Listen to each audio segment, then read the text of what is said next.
Tombstones, like it or not, they say a lot about us. If I could do it all over again, Christian leaders share the most important lessons of their lives. Here's what Nancy DeMoss Walgenreith would like to have on her tombstone. I think if I could have just one phrase on my tombstone, it might be this one: handmaiden of the Lord, or bondservant of the Lord. It means the same thing. And I love that verse. It's Luke 1:38, when Mary says to the angel who's just told her that her life is about to be turned upside down and inside out, and that God has a plan and a purpose for her life that is humanly impossible. Mary's response is, I am the Lord's servant. I am the handmaiden of the Lord. May it be to me as you have said.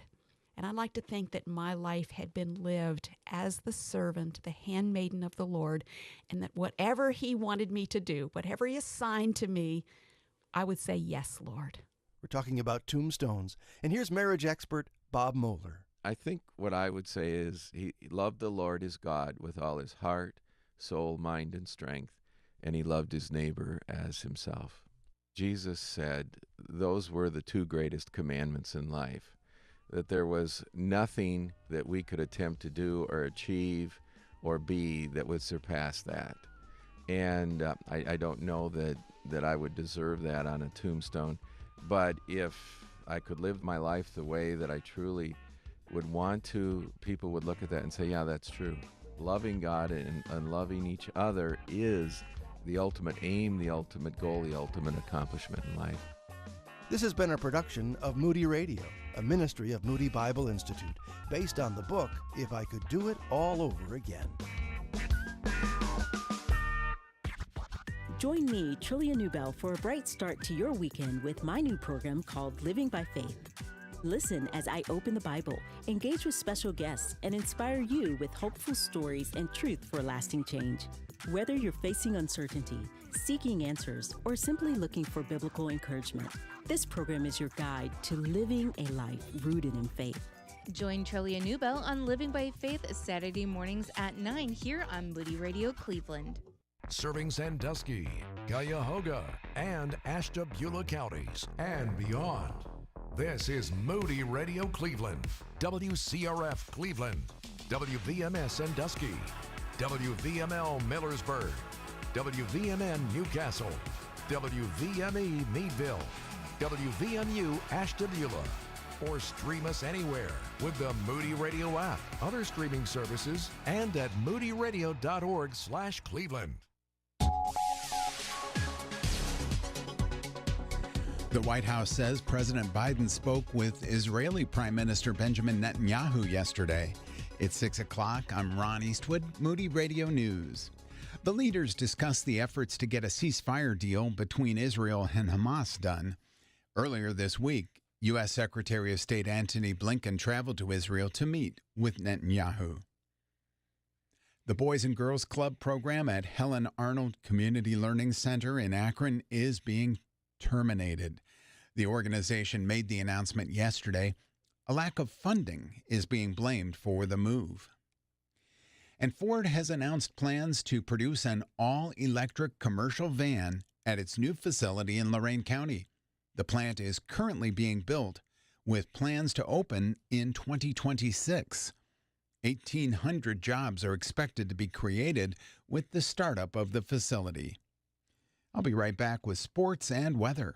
You want your children to know the Bible and to know Jesus in a personal way. And we'd love to help with Today in the Word Family Studies.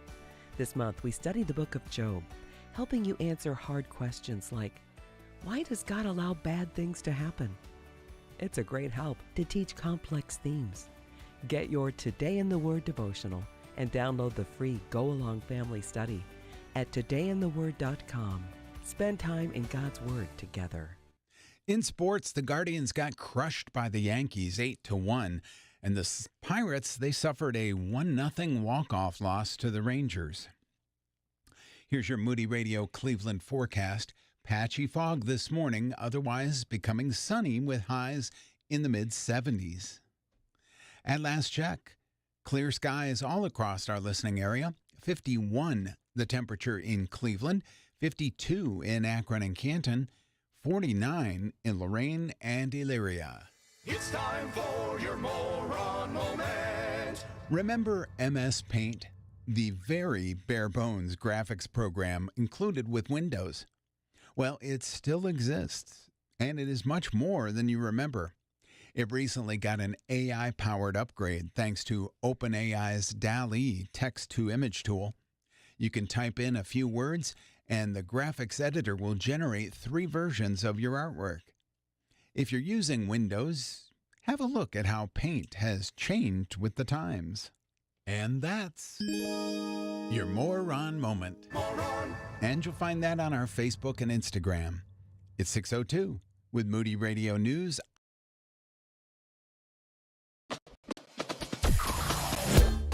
Mornings with Brian. Moody Radio Cleveland. 103.3 at 6 to 9 a.m.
Matthew West, good morning. It is a Thursday. David Szfranski will answer your financial questions here about around 8 o'clock. Mm-hmm. You can always get in line first. Be like Cam on Wednesdays.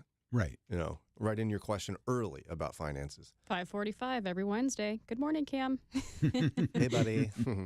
440-546-2255. 440-546-2255. Have you ladies worked out your choreography yet for Renew Women's Conference? Okay, so here's what we're doing.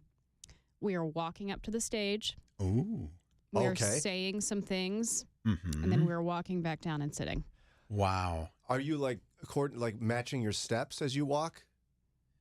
Like, in a choreographed manner? No, we hadn't really discussed that. I don't know why we would. Are you gonna have like matchy outfits? No. You're talking to three women who have very distinct personalities and styles. No. It's just we have to provide a sparkly blazer if we want Lauren to wear it. Yes. Lauren Sparkles. Mm-hmm. Yeah. I don't know, Ron. Sounds like their goal is to be pretty boring this year. Usually am. How do you beat that? Is that your goal sometimes, be boring? No, it's just who I am. You're not bored. I don't say that about yourself. I don't feel bad. You don't have to feel like you need to make me feel better. Well, no. But I feel like there's a different and better word to describe. You're not a boring person. Liz, I don't think you realize how fun and funny you are. Yes. You're not excitable. How about that? That's true.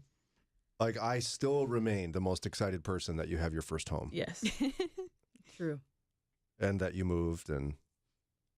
Yeah, because I have the responsibility of it all. You don't. I was really excited that Eddie joined a choir locally. Yeah. Because he loves to sing. Mm-hmm. I think I was more excited than you.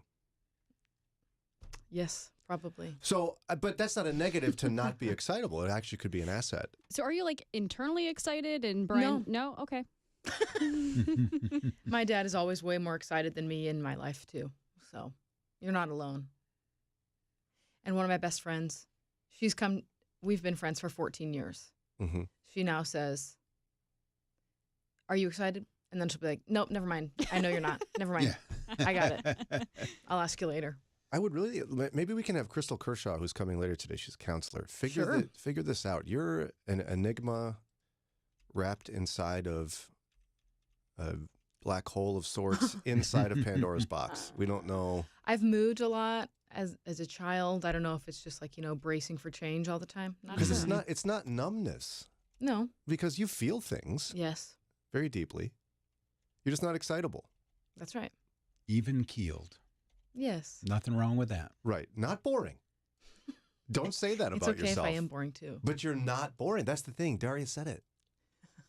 Right, Daria? Fun She's not and boring. funny. No, like listen, most of the shorts that that I post that really go somewhere, most of them star you. Well, yep. Yeah, you have people arm like motions, seeing you. facial expressions. Yeah, that's true. Your face is excitable, but your mind is not. Yeah. Which is, again... Who's that Lowry guy? You got excited about him. Mark Lowry. Yeah. Hyperactivity. There it goes. There goes the face. Although the body and mind are not excited at all. No. The face is. Yes. How do you do it? It's like a I don't know. superpower. Maybe you could quiet your brain down. It feels nice. I think, I don't know if I'll probably have told you this, but when my brother and sister-in-law moved to Maryland many years ago, they lived there for a little while. My sister-in-law was most excited for me to come and visit because I was the person in her life that would actually seem excited about their new home. She'd bring her mom over to say, "Hey, we got the new house. Come see it." Oh, it's great. Aw. She wanted someone to go, "Look at this. This is fabulous. I love it." She couldn't wait to give me a tour and everything. Aww. But I think I'm too excitable. Like yours can be an asset. Mine is a detriment. Yeah. It invites people to use my kryptonite, which is to tell me to calm down. Oh, yeah, that's not And fun. I don't like that. I don't like being told to calm down. But maybe in some instances you should. And maybe you should get more excited. But if you were going through driver's ed, you want Lauren as your teacher and not Brian. Yeah. Apply the brake, please. Apply the brake, please. I'd be like, "Ah! We're going to die." We're going to figure you out one of these days. Eddie has, I'm sure. Yes. I hope so. Because he's also unexcitable. Yes. Maybe even more than me. Wow. I know.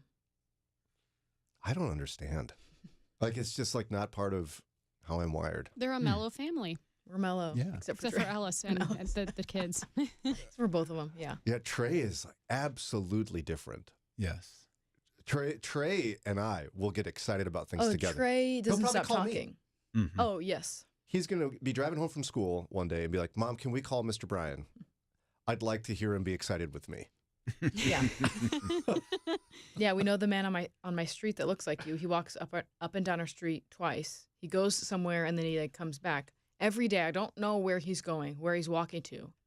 And I caught him a little bit further yesterday, and I'm like, where are you going?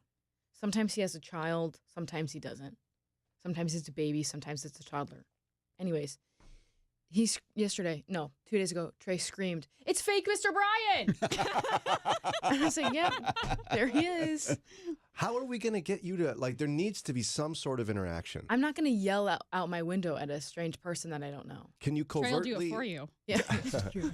But maybe you could covertly have a notebook and start you're writing him notes. No. Like you're doing what do they call it when cops are going to go sit? Stakeout? A stakeout.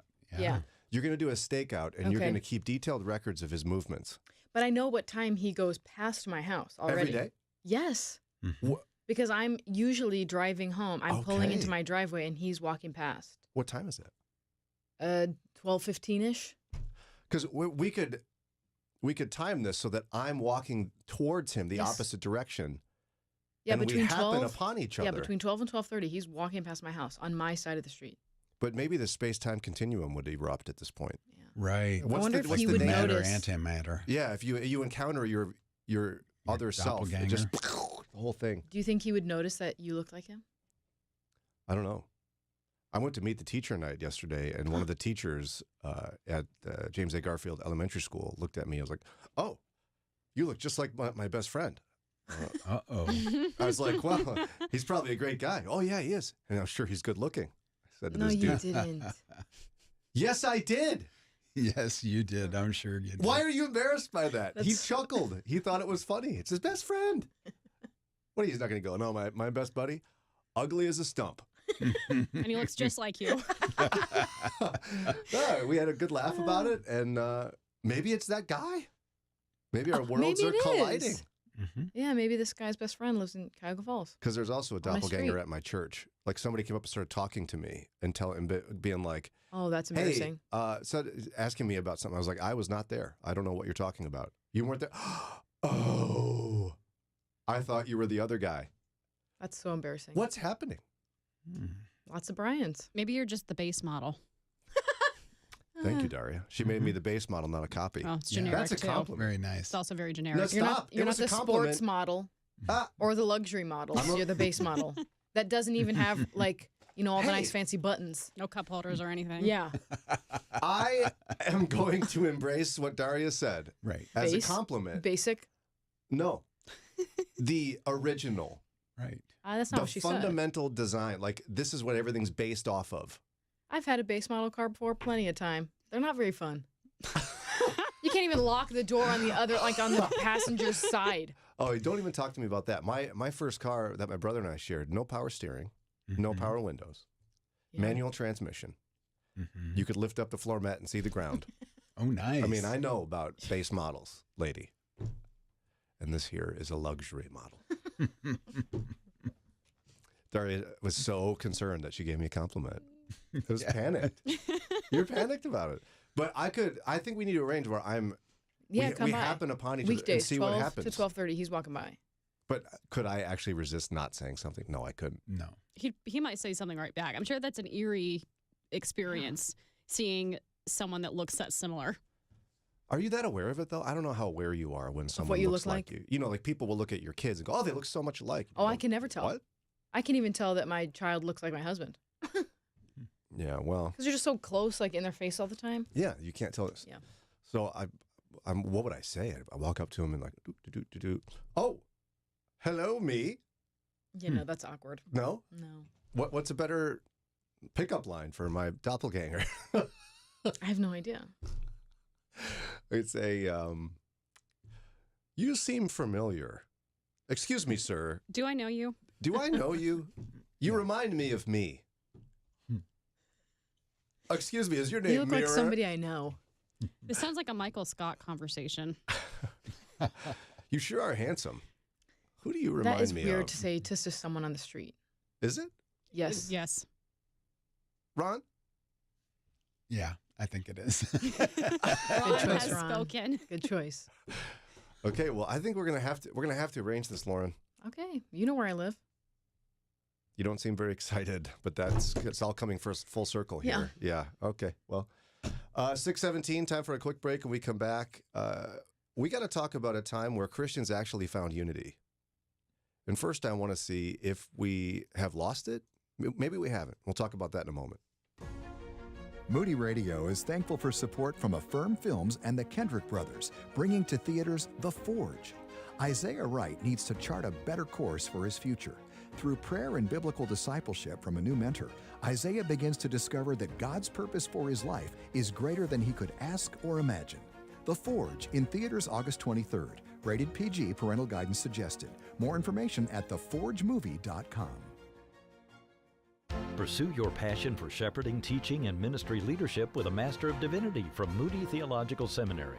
New for fall of 2025. Earn the same world-class degree in a shorter amount of time. We've reduced credit hours to earn a degree while maintaining the quality and course content essential for effective ministry.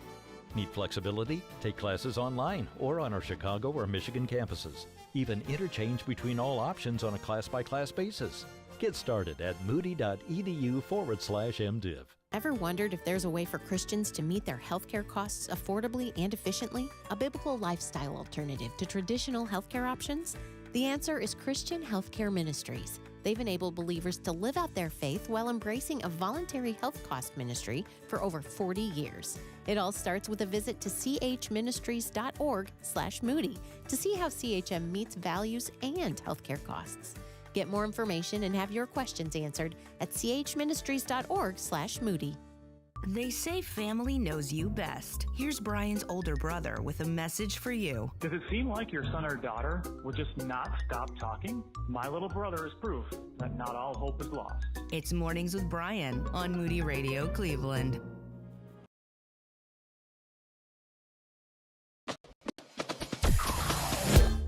Mornings with Brian. Moody Radio Cleveland. 103.3 at 6 to 9 a.m.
623 WCRF Mornings with Brian.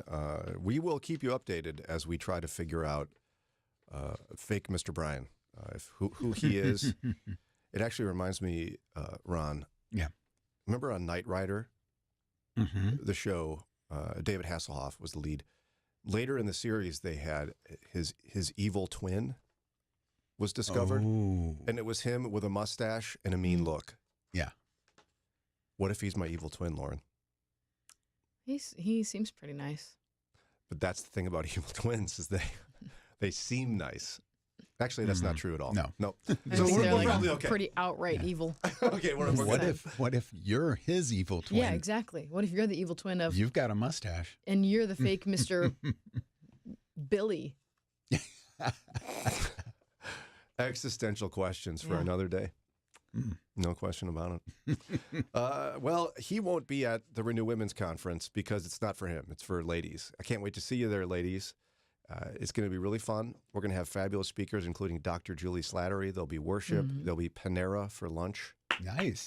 I love Panera. Lauren was suddenly excited. Yes. Has it been that excited about? Love sandwiches. Just her hands, love though, not her bagels. face. She had a slight smile that was bigger than the I just bought my first house smile. Oh, stop. Right. No, I will not stop because it's true. And anyway, you could enjoy this with Lauren. You could enjoy lunch with her. She'll be there. I'll be there. So will Daria. So will Kelly. Yeah. Kelly will be there. Texting her yesterday about what she's going to wear. Oh, so we are coordinating our outfits. Yeah, because we matched at Walkworthy once, and we're like, we can't do that again. I love that. I think it'd be funny if you did. / cool, I mean. Cool. Not funny. You're right. Yeah. So, ladies, get your ticket before it's too late. Bring your whole women's group. There's a group discount at how many tickets again? 10. And you get a $5 $5 ticket. off each ticket. That's a good deal. Text the word RENEW to 440-546-2255. Text RENEW to 440-546-2255. I have an update. Dana is going, and she's bringing her sister, Robin. So Dana and Robin will be there.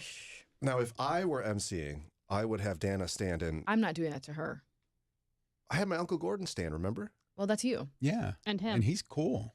He was really cool. I'm not going to do that to Dana. So you're saying Dana's not cool, Ron? I thought, as soon as I said that, I thought, whoops, okay, just let that go. You guys all dug your own hole here. I didn't. Have them both stand up and wait. People would love to know Dana. We talk about her all the They time. probably would. I'll ask her first. Oh, here we go. Ask her first. That's not fun. Yes, it is. It's respectful. Asking for permission. I know. Fine.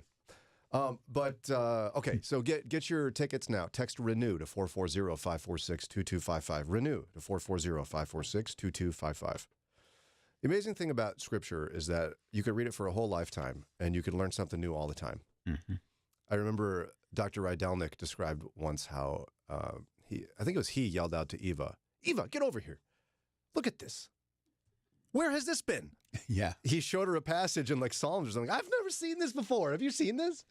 And this was recently. I just find that amusing, but also really sweet. So for me, sometimes what I discover and recently did is that when you read something in too much detail, in too narrow of a focus, you miss a larger truth. So if you're just grabbing one passage, like let's say you're reading just the Last Supper, and you take a breath, and you're like, oh, that was a great Bible study. Goodbye. You miss in context that Jesus actually repeated something, a message, multiple times in short duration. Yeah. And I didn't even know about something called the farewell discourse. It's not officially labeled that, but it's known as that until very recently. The farewell discourse. Now, Lauren's nodding because she's our Moody grad, so of course she knew about this. Did you know about it? Yes. I knew it. You don't have to roll your eyes. I don't know a lot of historical things that you do. No, I'm not. I didn't roll my eyes, Lauren. Roll the tapes. So what I discovered is this. So I didn't realize how close in succession the Last Supper, the washing of the feet, the vine and the branches, walking with the disciples, and discussions in the Garden of Gethsemane were. That was all the same night. Like they did the Last Supper. Yeah. Jesus taught. He said, now let's go. He's like, let's go. There's a passage that says this. And then they get up and they walk out of the city through the valley, the Kidron Valley. And he stops there and does the vine and the branches thing, that teaching. Then he goes up into the garden. All that's the same time. And he actually, 3 separate times, gives them a command in one night. That's got to be important. Right. And things come in threes all the time in Scripture, Lauren, right? You're supposed to pay attention to those things. A lot of times, yeah. So John 13:34-35 was the first time he said it, and this was at the Last Supper. He said, "A new command I give you, love one another. As I have loved you, so you must love one another. By this, everyone will know that you are my disciples if you love one another." And then in the vine and the branches part, remember, they get up, they leave, they walk down. He looks at him again.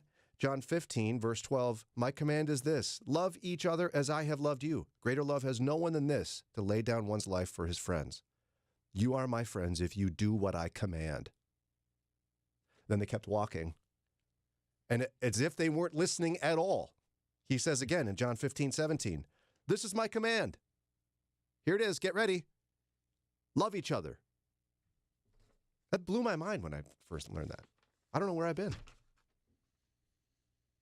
Like, it was really important to Jesus that other people know who we are, that we're Christians, by how we love one another. So much so, the last night before he was crucified, his final discussion with his disciples, he reminded them 3 times because they didn't get it, or because he really wanted them to know, right? Right. So here's my big question. How are we doing on that? Like, it's important to us. They weren't taking notes, obviously. Well, they were actually taking notes. That's how we learned it. Jesus 3 times. Final farewell discourse. You guys got to make sure everyone knows you by how you love one another. How's the church doing? How are we doing? Not very good. What do you mean? We like to find the very small differences, things that we don't agree on, and make those the biggest deal instead of all that we have in common. And so, like, what are the things that will divide Christians, as in, I can't even really fellowship with you, or I really might not even like you very much, even though we both profess Christ as our Savior? Different views of baptism, modes of baptism. Yeah, so like for those who don't know, that would be someone who subscribes to infant baptism versus full immersion of adults only. Sprinkling or pouring water over them. Yeah, some would say that doesn't count. What you think about the communion, how it's supposed to happen? Is it? Oh, there's so many different ways. Transubstantiation. How often is it supposed to happen? Yeah, consubstantiation, transubstantiation. Is it just a remembrance? How do you? Can you use grape juice, or does it have to be wine? Yeah. Wine? Wow, Ron. You just offended all the Baptists. And then some have to finish all the wine before it's gone because it's been blessed. Like, you can't just throw it down the sink because it's been blessed. What else we disagree about? End times theology. Oh, sure. Yeah. Is the world going to keep getting better and then Christ returns? Is it going to get worse and worse and worse, and then we get raptured out? When do we get taken? Do we get taken? Yeah. What else? Anything you can think of? How we care for the least of these. Oh, yeah. That's a big one. Is it okay to dance? Can you go to a movie theater? Can you have music in worship? What kind of music can you have in worship? Yeah. How about even, this one divides people like crazy, gender roles in ministry. You could guaranteed be with this person next to you in heaven worshiping Jesus, but hardly be able to look at them because they disagree with you on women in ministry. People get real mad about that one. You guys didn't mention politics. I thought of it, and I thought, I don't want to be the one who says it. No, but it's true. You're right. Christians will not even look at each other or speak to each other, or will stop fellowship with other people because they disagree politically in American politics in 2024. I don't think Jesus says a whole lot about tax policy other than make sure you pay it. Yeah, but no, we will divide over it. We will even declare somebody might not be saved if they disagree politically. And yet Jesus said 3 times in his farewell discourse, his final speech, here's what I'd like you to know, everyone. The world's going to know who you are by your unity and love for one another. They're going to know who you are because you love one another, and we're not doing a great job. But I don't want to be depressing, right? Because the question becomes, have we ever done this well? I mean, and I'm not talking about back when Santa Claus punched somebody. Yeah. What was that? St. Nicholas punched. St. Nicholas and a heretic. Athanasius? No. No. Who did he punch? What did you just say? Do we know who he punched? I don't think we know who He was a punched. heretic. It was a heretic of some kind. I don't know. Yeah, I remember. I don't know. I've heard his name, but I can't call it up. One of the early heresies. Yeah, in the church. The church had a bunch of It was at a councils. church council, yeah. And then apparently we didn't want to do those much anymore. But Sounds fun. Especially if there's punching. By Santa. I mean, as long as I Those don't get areas punched. of Alexandria. Yes, Arius. That guy deserved it. I don't know. Maybe he did. Who knows? Also, by the way, big source of disagreement someone just texted in would be young Earth versus old Earth. Mm-hmm. Mm-hmm. I know of people who believe in an old Earth, but in a literal Genesis, who have been literally disfellowshipped from a church. Mm-hmm. Like, you can't be here anymore. You need to leave. Wow. So I don't want to be too discouraging, because actually not that many years ago, we did it. It's as if evangelical Christians figured out how to find unity in the midst of all those differences. You might not believe me, but I'll share some of this in a couple of minutes here after a quick break. I'm Joy Traxel, and this is Pause for Prayer. What does your community look like? I'm not talking about the community where you live. I am referring to those that are in your life, those that you do life with, and those that are your support. The Bible talks about community and the importance of being unified. In fact, the last 5 letters in the word community is unity. Unity doesn't mean that we have to be alike and agree on everything. It means that we don't have to allow things to divide us.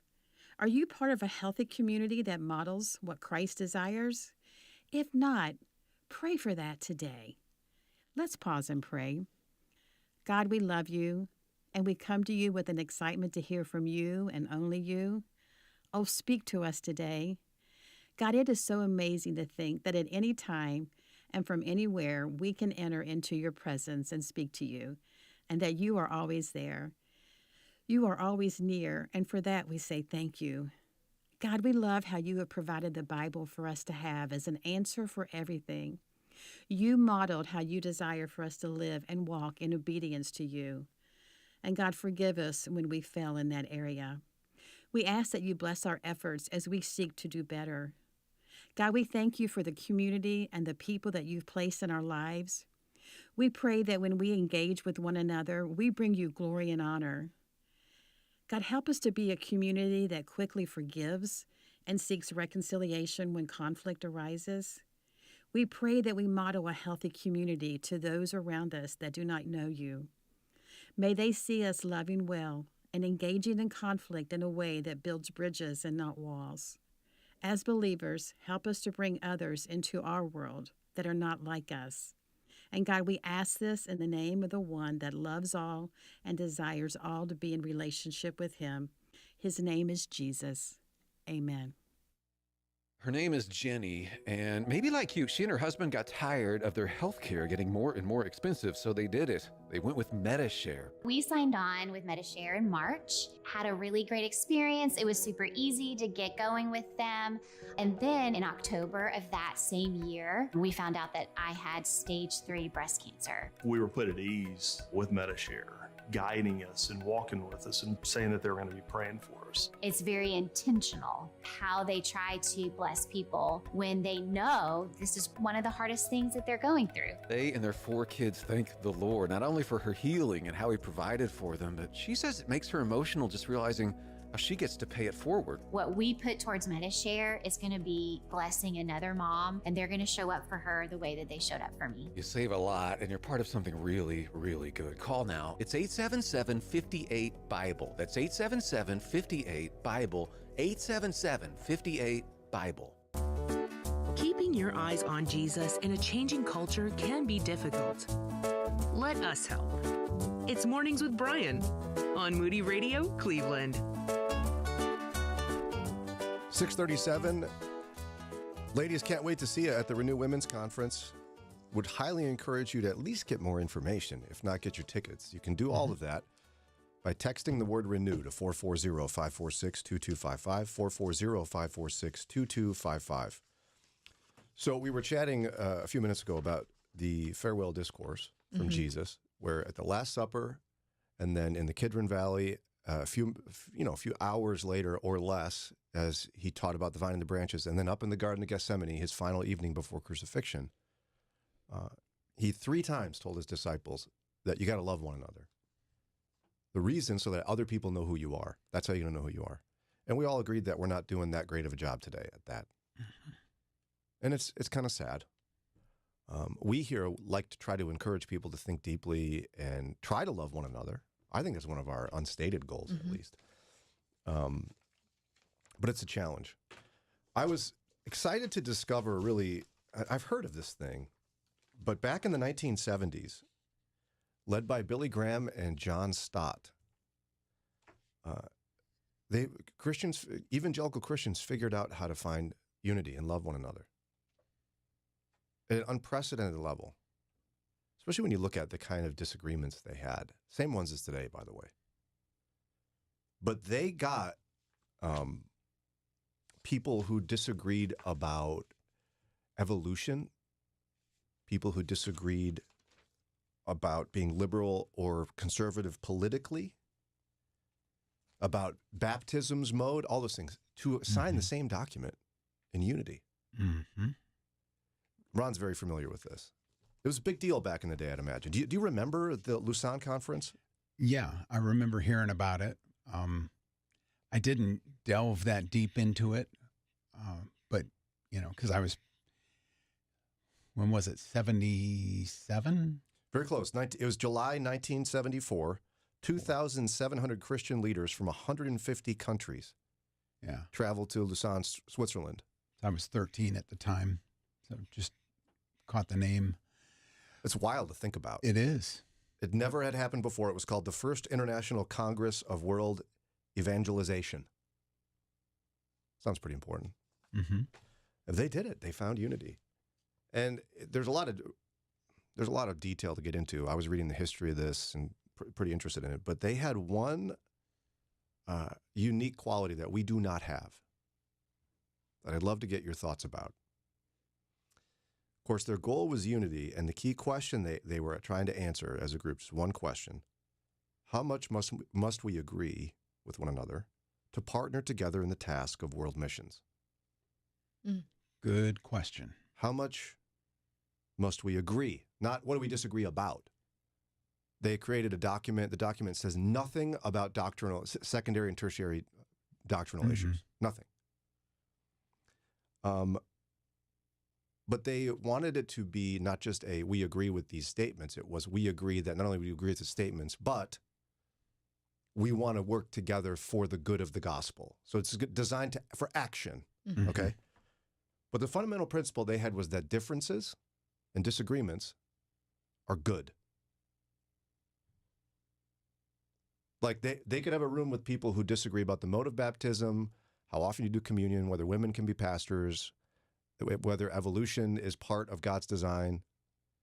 Is it 9,000-year-old earth or billions? They could all hang out together, smile, be friends, because they value their differences and think they actually help advance the gospel. Yeah, you can't learn much from someone who agrees with everything that you do. Right. That, in today's context, would be Crazy Town. Someone would appoint me mayor of Crazy Town. If I said, hey, guys, guess what? Let's all get together. These differences, it's great. This is great that we disagree. Well, when your goal is the spread of the gospel, the differences are good because you can reach more people because your view is not so narrow. No, but it wouldn't be good because we teach them the wrong thing about the age of the earth. Lauren, we can't do that. You don't know the age of the earth. Because you know what's going to happen after that. Next thing you know, everybody's going to hell. Oh, because of the age of the earth? Well, yeah, because suddenly we're going to question the authority of Scripture, and suddenly it's all going to fall apart. Slippery slope. Don't you know about that? It's just greased up by those people. Everyone's sliding down to hell. There are a lot of tertiary doctrinal issues that are honestly cultural. Yeah. Yes. They are how you think about them are influenced by how you were raised. And see, we agree on this, but I don't understand how we've reached a point. I mean, 1970, I was born just a few years after this. It hasn't been that long. Ladies, it hasn't been that long, okay? I was nodding my head. And a group of Christians from around the world, including John Stott and Billy Graham and all these guys, got together And they said, all these disagreements we have are good. What happened? The gospel isn't central anymore. What do you mean? Their main goal was the spread of the gospel. That's it, the spread of the gospel, the good news that Christ came, died, and rose for all of us, for all of our sins. That was their main point. Today, our main point is to be right. I think evangelists nowadays have more in common with politicians. Mm-hmm. They want you to buy into their specific brand of what is true, down to the nitty gritty, and we can't have any disagreements. Yeah. Yeah, I mean, how many videos have I seen, like shorts or whatever, or posts that are essentially, I'm declaring how right I am about this particular secondary or tertiary issue, and everybody else, bunch of idiots. And I'm not leaving any breathing room to even entertain the idea that I could be wrong or change my mind at some point as I learn more. Right. No, that people don't want to give room to learn. They don't want to change their minds. And if you don't agree with every single point, then you're wrong. If you agree with all points but one, you're still wrong. And you're an idiot because you agreed with all points but one. And there are really only a very small handful of points that you must agree on. Yes. Very small. It's kind of like the church has watched so much cable news that now we're mimicking them to the point that,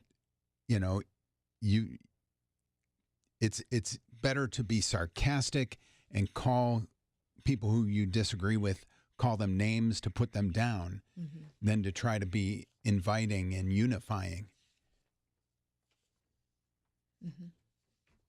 Yeah, I wish I knew how to get back to that. How do we get back to that? Is there, like, we haven't gone too far. I don't want to believe that because that's just defeatist. Well, I think those men and women who went to that conference back in the day, they had to know ahead of time what the goal was, and they went willingly, knowing they were going to come to some kind of an agreement like this. So we have to be willing, to find others who are willing and form that coalition. We can't force it on the rest of the world or the rest of Christianity, but those of us who are willing to say, hey, the gospel is more important than my picky-uni little differences that I have with you, then there will begin the process of unity, and they'll know we're Christians by our love. I think we've put more importance in all these different issues in how you take communion and how you baptize people, and we put way more importance on them than we actually put on the gospel. Yeah, well, and how do you? I agree with you, but where do you see that? Like, how do you know that? Because none of these things would be a problem. This wouldn't be loving one another and being united for the gospel wouldn't be a problem if we didn't think that all these other topics and issues were more important than the gospel. If our actual center focus is the gospel, none of these things would be problems. And that's why they didn't have a problem at the Lucerne Conference. And Paul even addresses some of these secondary and tertiary issues in some of his letters where he's basically like, it's kind of up to you. Yeah, of course, the most fascinating one is we've taken out of context for generations, but in 1 Corinthians, in chapter 12, he's railing against Corinth for getting so wound up about spiritual gifts and for arguing about whose are better. Well, you've got this one, you don't have that one, I want this one, I don't want that one. And then he does the whole love is patient, love is kind bit that we use in a wedding ceremony. But what he was saying is, if you guys can't figure out how to love one another, none of your spiritual gifts have any value. And again, I think we've lost that tenor of these things matter, but you know what matters most is how we love one another. Paul, again, echoing the farewell discourse in that passage. And we lose it because we've turned it into a wedding passage, which it isn't at all. No. It's not even about the church. Yeah. Paul wasn't talking at all about marriage in that. And I don't know, I rarely hear anyone use that description of love to talk about the church itself and how we are to behave with one another. I know I'm just sounding I don't know how I feel about it. I just... Discouraged? I am a little discouraged. But I will tell you that I feel like the work we've done here at CRF, at least in our community, I've seen some impact, some softening of the edges. I think God's using CRF, and has for generations, to bring about that Christian unity. Because, remember, this station, this is coming to me right now, the radio station itself was founded on a measure of diversity. It was groups of Christians from across denominations came together to say, we need the gospel in Northeast Ohio. And they raised money to launch a radio station to get it there. Exactly. So, one of my best friends is Anglican. I am not. And we still find unity and commonality and love for one another. Yeah, and that was one of the things that surprised me when I started working at Moody. Because when I came to Moody to work in 2008, I had more of this mindset of us versus them. I was in a church that I remember there was whispering among some of us at one point, because someone in the parking lot had a bumper sticker for the other political party. And there was like, I wonder if they're saved. Do we need to give the gospel message today? Like, that's where I came from, right? And I was shocked to see how much diversity of theological position professors at Moody have. In my mind, and a lot of people's minds listening to this, Moody Bible Institute is a bunch of people locked arms on every possible theological issue, thumping people with Bibles. No. Professors they sign off on a bigger doctrinal statement than employees do because they're teaching theology and they're teaching the Bible, but it's not as pointed and down one path as you think it would be. No, it's not. And I found it to be beautiful. Someday, I think if anything, we can all at least reflect on this idea of Jesus and the consistent message of Scripture. John brings it up again in his epistles. Love. Not hippies in the 70s and 60s, but our love for one another is of the utmost importance in being people that share the gospel with the world. We've got to rediscover this. It's 6:50 on WCRF. If you've been putting off estate planning, Moody Bible Institute is ready and willing to help you get started through a free estate planning seminar. You'll hear from a Christian attorney and trusted advisor who will outline how to leave a legacy for your loved ones and the ministries you care about. Learn more and sign up today for this free estate planning seminar. Go to moodybible.org/legacy. That's moodybible.org/legacy. Moody Radio is thankful for The Forge, the latest movie from the Kendrick brothers about the lasting influence one person can have on another through discipleship. What does discipleship look like? As a disciple of Jesus, you ask Him to meet you where you are and help you in every area of your life, to draw you closer to Himself. That's discipleship. The Forge, in theaters August 23rd, rated PG, parental guidance suggested. You are invited to experience Moody at our beautiful campus in the heart of downtown Chicago. Campus visit days are September 13th, October 18th, or November 15th. Explore life as a Moody student, attend classes, enjoy chapel, meet with students and advisors, and view our world-class city. If you're a student or the parent of a student, learn more at moody.edu/visit. Can't make it in person? We'd love to visit with you online.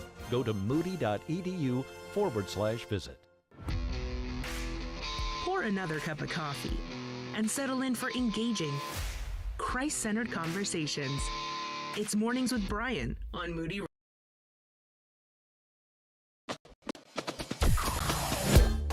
Mornings with Brian. Moody Radio Cleveland. 103.3 at 6 to 9 a.m.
Good morning. This is WCRF, Mornings with Brian. That was Rhett Walker. It is 6:55, and we've got plenty more to do this morning. We've got Dave Szfranski answering your financial questions from 8 to 9. You can text those in, 440-546-2255.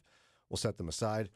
There's a lot of talk out there about listening, how to be a good listener. Do you ever look at Trey, Lauren? Turn your listening ears on. Is that what you said? Turn your listening ears on. There's so many variations. Put on your... I guess it's a thinking cap, not a listening cap. Yeah. But either way, a lot about that. And Psychology Today brought up something that we could use as Christians, too, because we don't just want to spew the gospel and have it miss people. We want people to actually listen to us. Mm-hmm. So how do you talk so people will listen? You flip it. Because it's not, the burden is not just on the listener. You have to communicate as you speak in a way that people actually hear and absorb what you're saying. I mean, obviously, don't be rude. I mean, that's obvious. But some questions to ask. How long do you speak before pausing? Before pausing? Oh, like how long do you go on for? Yeah, like... Oh, I see. Have you ever encountered somebody who speaks so long and they know you want to say something, so they just stop breathing? Right. Just a steady stream of words. Yeah, if someone's monologuing, then you're just going to tune out. Stop breathing. It happens with callers sometimes. Ron and I will be there. We want to jump in, but they find a way to not ever stop. Yeah, because I'll be looking for them taking a breath so I can bring the volume down on their phone call, but they don't breathe. Yeah, it's like they breathe in a different spot than the end of the sentence so that they can just do a run-on sentence. Yeah, and then you're trying to reply and you go... Yeah. Because you're trying to like, start talking. And you want to make a sound that implies, I'd like you to stop. Yeah. Yeah. And so we have to ask ourselves as speakers, am I pausing at all to let this person... Or am I just ranting? Right. Another question to ask yourself so that you can speak so someone can listen is, do you sense whether you're being heard or do you just keep talking without checking? Oh. Yeah, because if their eyes are glazing over, you need to stop and maybe go back. Because I don't know if you guys have ever done this. You're probably going to think I'm horrible. So just prepare yourself. Just go ahead and say, Brian, you're horrible. I'm a sinner. I don't know what you're saying, so I'm not going to say that. I'll wait till you say it. And then I'll tell you. I've had times where people do this, right? They don't sense that they're losing me because they've been going on a monologue. This is personal life, not on the show. They've been going on for ages. And I start praying. And I go, Lord, rescue me. Make this person stop. That's so dramatic. You've never done that? No. Not about someone talking too long, but that's funny. I think I have once or twice. Ron? I'm sure I have. Yeah. Especially like sometimes like it's really uncomfortable. Like you don't know the person. I have yes, please God get me out of this. It's never been with someone I know well. It's usually with someone I don't know.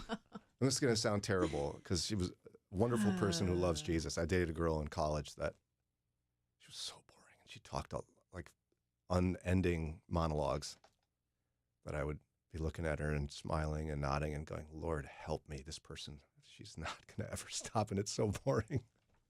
Which is a selfish prayer, and it's terrible. I'm telling you it's terrible. Help me. And you dated her. Not for long, that's for sure. But we have to, ourselves as speakers, you got to watch the person. And if you're losing them, stop. You're not going to gain them back by saying more. Right. No. Another question. How attuned are you to when the listener is spacing out or losing interest? Like when you're speaking, it's a related question, obviously. But are you even aware of it? It's a good question. You got to be aware of it. I liked one of the pieces of advice they gave here is to be mindful about getting to your feelings. So if you're talking to somebody and sharing an experience, it has two parts. Two things are happening. The content and your feelings about it. So what you could do is truncate the content and get to your feelings. In order to be a better speaker. So get past all the random stuff in the story that doesn't matter. Yeah, like Eddie telling you, for example, about an experience he had at work with people you don't even know who they are. Yeah. And what they do for work and the email exchanges they had. No, just tell me Because what the problem is. You love him, so you're pretending like you're interested, but you're not at all. Not usually. Yeah. So an example of how you could do this is it says, well, what really bothers me is not so much that my boss was being a jerk, but that his criticism triggered old feelings of shame and not being good enough. That's a very interesting statement, and it creates better connection. And you're getting to the point of it, and you're not getting lost in like the details of what his job is or what the email exchange was. Or what you had for lunch. Yeah. Yeah, and so it says you can actually, as the speaker, you can gauge this. If you're having trouble gauging it, there's questions you can ask when you pause, assuming you do. You can say things like, am I saying too much? Should I slow down? Or like, is it okay to hear all this? Or are you with me? Do you want me to say something before I go on? Like, I know I have a tendency to tell excruciating detail in stories.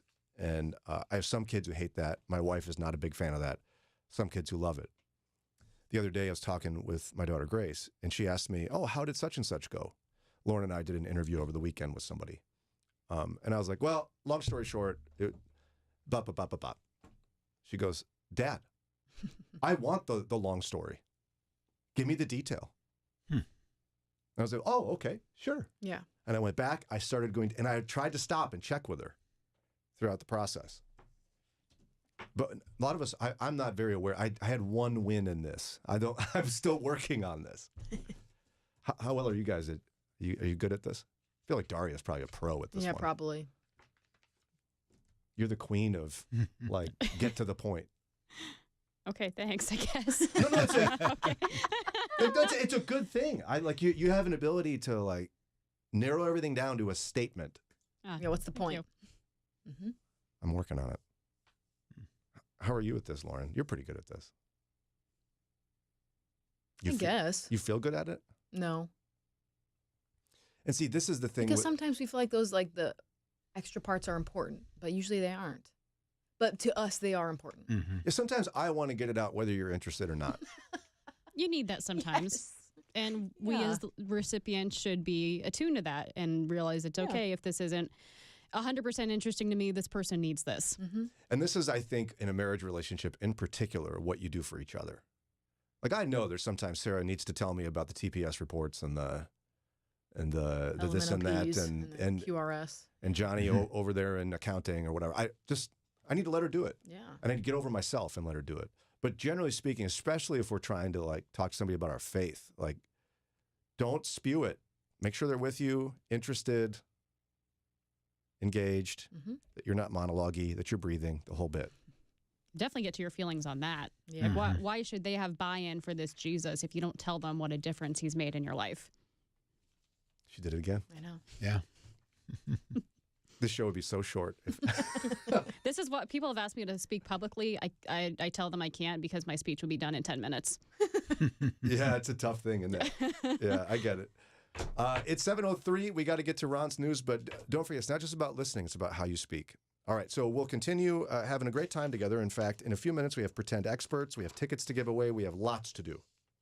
Mornings with Brian on Moody Radio Cleveland, WCRF Cleveland, WVMS Sandusky, WVML Millersburg, WVMN Newcastle, WVME Meadville, WVMU Ashtabula, and everywhere with the Moody Radio app or at moodyradio.org/Cleveland.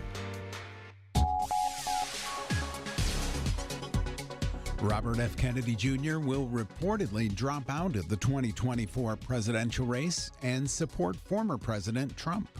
It's 7:04. I'm Ron Eastwood, Moody Radio News. Kennedy says he will address America on Friday in Arizona and discuss the present historical moment and his path forward. The independent candidate has failed to gain much traction in his campaign and is struggling to get on the ballot. An Akron police officer has pleaded not guilty to child pornography charges. Officials say Jeffrey Parker was taken into custody last Friday on charges of pandering sexually oriented material involving a minor and illegal use of a minor in nudity-oriented material. Parker has worked as an officer with the Akron Police Department for 4 years and has since been placed on administrative leave without pay. And a special hiring event is being held in Cleveland to hire more police officers. During this event, applicants will be able to fill out an application, take a written exam, and take a physical fitness test all in the same day. The hiring event will take place on September 13th, 14th, and 15th from 8 a.m. to 4 p.m. at Cleveland City Hall. I'll be right back with sports and weather. Today, we look at Genesis as a science book. How did it all begin? But to ancient Israelites, Genesis was the answer to their questions of purpose. In her book, Rest Assured, Rachel Booth Smith uses archaeology findings and biblical study to share the assurance and the rest that came from that knowing. The book is Rest Assured, what the creation story was intended to reveal about trusting God. Order it now at moodybooks.org. In sports, the Guardians got crushed by the Yankees 8-1, and the Pirates suffered a 1-0 walk-off loss to the Rangers. Here's your Moody Radio Cleveland forecast. Patchy fog this morning, then becoming sunny with highs in the mid-70s. At last check, clear skies, 51 the temperature in Cleveland, 50 in Akron and Canton. We have 47 degrees being reported in Youngstown. It's time for your moron moment. Remember MS Paint, the very bare bones graphics program included with Windows? It still exists today, and it is much more than you remember it being. It recently got an AI-powered upgrade thanks to OpenAI's DALL-E text-to-image tool. Type in a few words, and the graphics editor will generate 3 versions of your artwork. And if you're using Windows, have a look at how Paint has changed with the times. And that's your Moron Moment. Moron. And you'll find that on our Facebook and Instagram.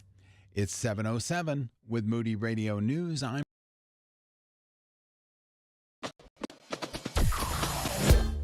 Mornings with Brian. Moody Radio Cleveland. 103.3 at 6 to 9 a.m.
12 on WCRF. I am so excited for the Renew Women's Conference. Lauren helped launch this thing a number of years ago. Yes. I sat diagonally from you at a table as an idea was shared. We started planning in 2019. I remember like Josh and I and Janelle at the time, we were looking at you guys. We were kind of like, I think we should do, like sheepishly, we should do a women conference. Like people kind of want this. The women always get mad at us when we do the men's conference, and they like, I think they want one. We were just, you're always worried someone's going to say no right away. And you were like, you and a colleague of yours were like, okay. Sounds great. Let's do it. Let's do it. Yeah, that quick. Mm-hmm. And we were kind of shell-shocked by it. And then because you're amazing at doing these kind of things, it would happen like the next year. Yep. It was COVID, but it still happened online. You still managed to launch the first one it was amazing. Yeah, that's especially amazing given the COVID restrictions and how so much has to be done online. It's got to be easier having people come to a location. Yeah, and it survived a COVID launch and is growing every year. More and more women come every year to the Renew Women's Conference. The COVID launch, and then 2021, still people are a little hesitant. So, started small, but it's growing. And I remember, too, you have this fundamental objection to the stereotypical women's conference. Yes. Can you talk a little bit about that? I just think that the stereotypical women's conference of, as you would describe it, doilies and like tea and like china sets and whatever, that caters to one specific type of woman. And there's a lot of different types of women out there that's not what they're looking for. They're looking for deep engagement in scripture and not just sitting around doilies and teacups, which is fine. But that's not the point of this conference. The point is to dig deeper into who Christ is calling women to be. Right.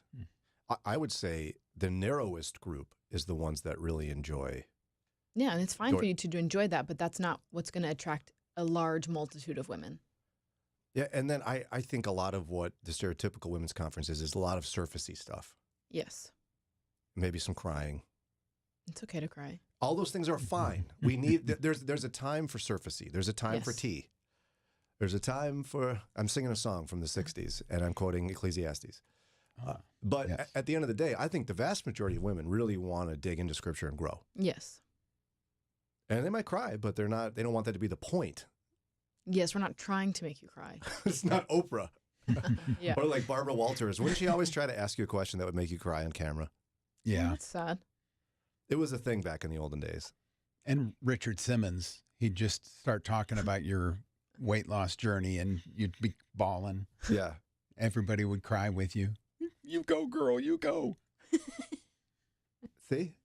And those have a place. But the Renew Women's Conference is a place for women who really want to learn about the Lord, grow deeply in their faith, be challenged to think differently and act and be differently as a follower of Jesus. To be renewed. There it is. That's why we call it that. To be renewed. Mm-hmm. And this year's certainly no exception. We have a wonderful list of speakers. Taylor James from New Community Bible Fellowship is going to be there and do some teaching. Glenna Marshall, who's an author, speaker, mom, pastor's wife, she'll be there speaking. Dr. Julie Slattery, like really, really smart, insightful Bible teacher. Yeah, she's got the doctor at the beginning. Dr. Julie Slattery. That's a giveaway. It's dead giveaway. So she's going to be teaching as a keynote speaker. So we're so excited about that. She's from Authentic Intimacy, the Job with Julie podcast. And then also, by the way, a panel discussion. Mm-hmm. How much can we share about the panel right now? Yeah, we can share about that. Me, Daria, and Kelly were discussing what we thought the panel should be. And Kelly sent some thoughts around never really being enough or always comparing yourself to other people. So for Kelly, she got married in her 30s. And so throughout her 20s, always wanting to be married and her friends being married, having children. And she's like, why am I not married? Why is this not happening for me? Why am I behind? Why don't I have a husband or kids? Or why don't I have the white picket fence? Why am I still stuck in apartments? You know, just the game of comparison that women tend to do. And it's not only for young women, it's for all generations of women. It just looks different. Why am I not as close with my daughter as my best friend is with her adult daughter?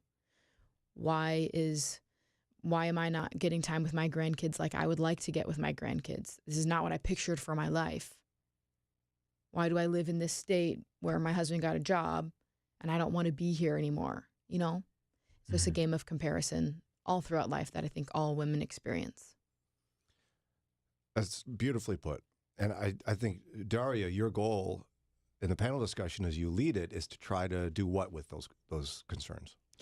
I think a lot of this comparison stems from the fact that people don't really fully recognize that God has different plans for different women. I think there's just kind of this assumption within Christianity that there is one way to be a Christ-following woman. And it's got to look the same for everybody, and it's got to be on the same timeline. So I'm really hoping to get from the speakers just a biblical perspective on why we do this and what we should do instead and what God says our worth is. That's worth the price of admission right there, the panel discussion. All three speakers will be a part of this. Yes, who are all in very different types and walks of life themselves. So, ladies, why would you want to miss this thing? Come on. We'd love to have you join us. It's going to help you grow in following Jesus. You could get your tickets today by texting the word RENEW to us at 440-546-2255. Text RENEW to 440-546-2255. Or, do you want to give away registrations? I think we should. How many? One pair. All right. We got one winner is going to get 2 registrations to the Renew Women's Conference. And we're going to do that by calling caller number, Ron? 4. Caller number 4. That's what I was thinking, Ron. Wow. Vulcan mind meld. 440-546-2255. Call right now. 440-546-2255. Caller number 4 will get a pair of registrations to the Renew Women's Conference. 1959, Cuba. This is the biggest demonstration in Cuba's history. Almost 1 million people are here.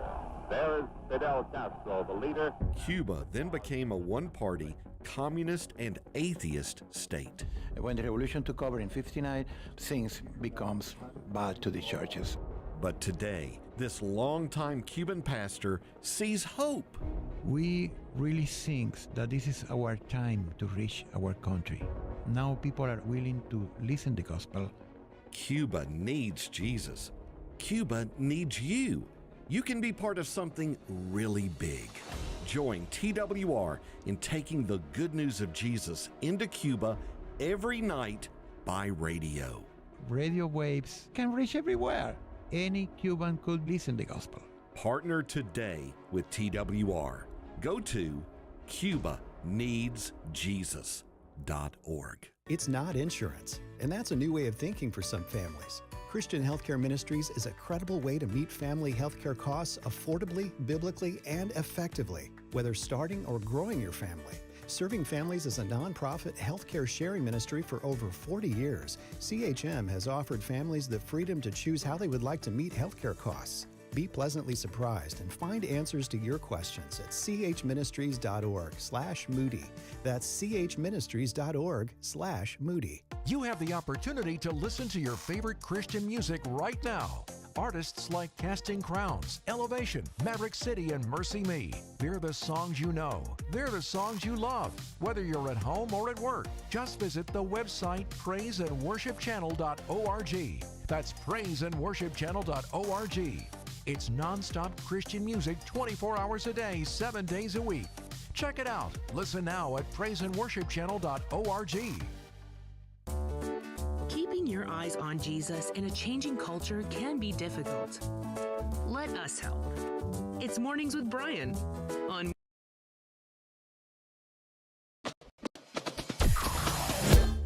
Mornings with Brian. Moody Radio Cleveland. 103.3 at 6 to 9 a.m.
725 on Moody Radio Cleveland. We have a winner of a pair of registrations to the Renew Women's Conference. Again, to get your tickets, text the word RENEW to 440-546-2255.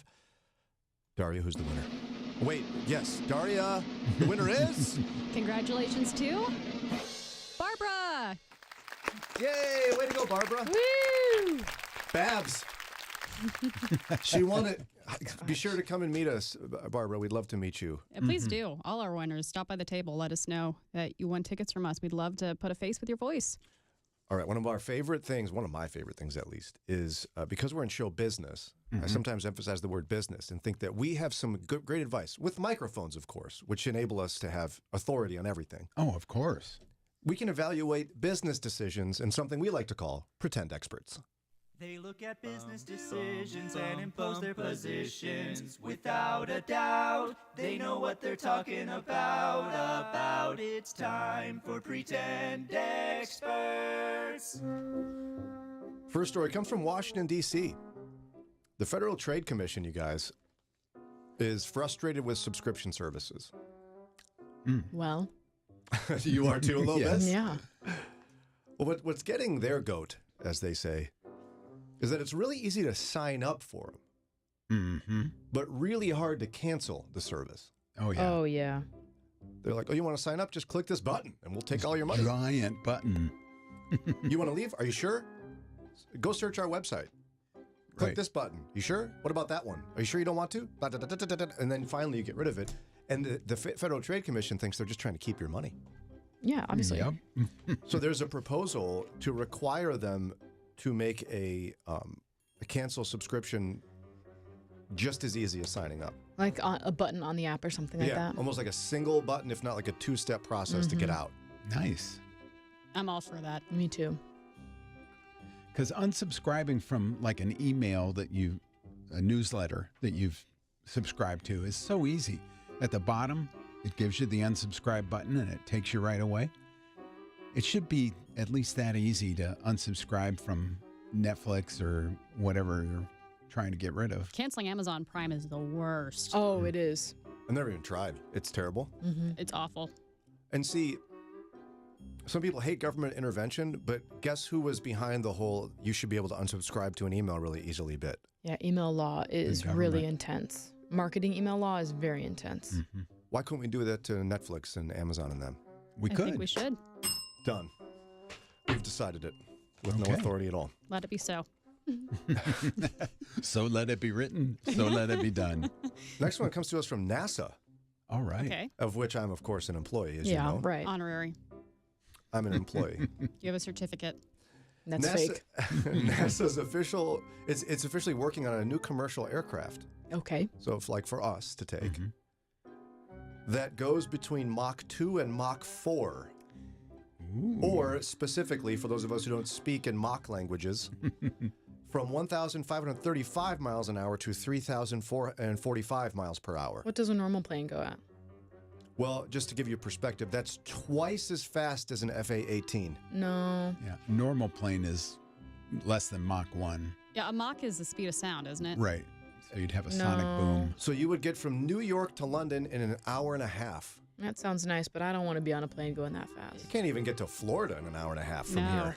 It sounds cool, but I get nervous on regular planes. Yeah. Yeah, I never flew a Concorde when they were around. But this sounds...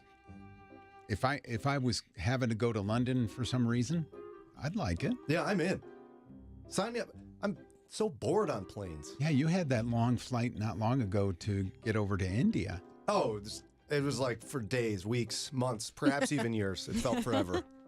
Yeah, but we can't even get high-speed trains figured out here. That's what I'd get behind. I would too. I want a subway system or a train or something. Yeah, I'd in be Europe more they have those scared of high-speed those. trains. But yeah, but if those crash, you're already close to the ground. Right. I want to go Mach 4. And not going the speed of sound times 2. No, Brian. I want to be able to say I went Mach 4. Yeah. No big deal. Just got here going Mach 4. Iceman. Never leave your wingman. All right, well, we're divided on that one. Yeah. We're divided. Okay. Final one comes from New York, New York. Forget about it. Get some coffee. We can talk. The city's so nice they named it twice. You guys ever been to Auntie Annie's? Yes. It's the pretzel shop that's not only at malls, Airports. and airports, but if you're on the tollway here, the Turnpike, they have a couple of spots in the rest stops. Yeah, My sure. former boss, always gonna get something from there when we're traveling. Always. I can't say I've ever gotten a pretzel there. Me neither. Guaranteed she will every single time she travels. It's her travel thing. Huh. I'm not a big pretzel person, as in, like, it feels like it's taking up a lot of space with not a lot of payout. Yeah, I that's love how you a good feel soft about pretzel. breads in general. I feel that way about, like, a cheese pizza. It's like, what's the point? You know? But anyway, they are debuting their first ever perfume. Nope. Huh. They're calling it, is it Need, spelled K-N-E-E-D. K-N-E-A-D. Yeah. Wow. Clever. It's clever. That because it sounds like Does a it smell like perfume. pretzels? A new perfume is Or does it smell Need. like cheese?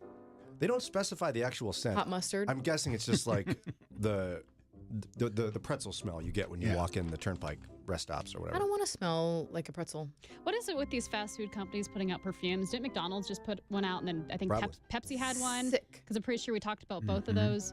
Like, guys, do food, okay? We smell. Oh, yeah. We smell your food when we go to your restaurants. I don't want to smell your food on me. It was a McDonald's fry smell. I don't remember if it was a perfume or something, but it was a fry smell they did something with.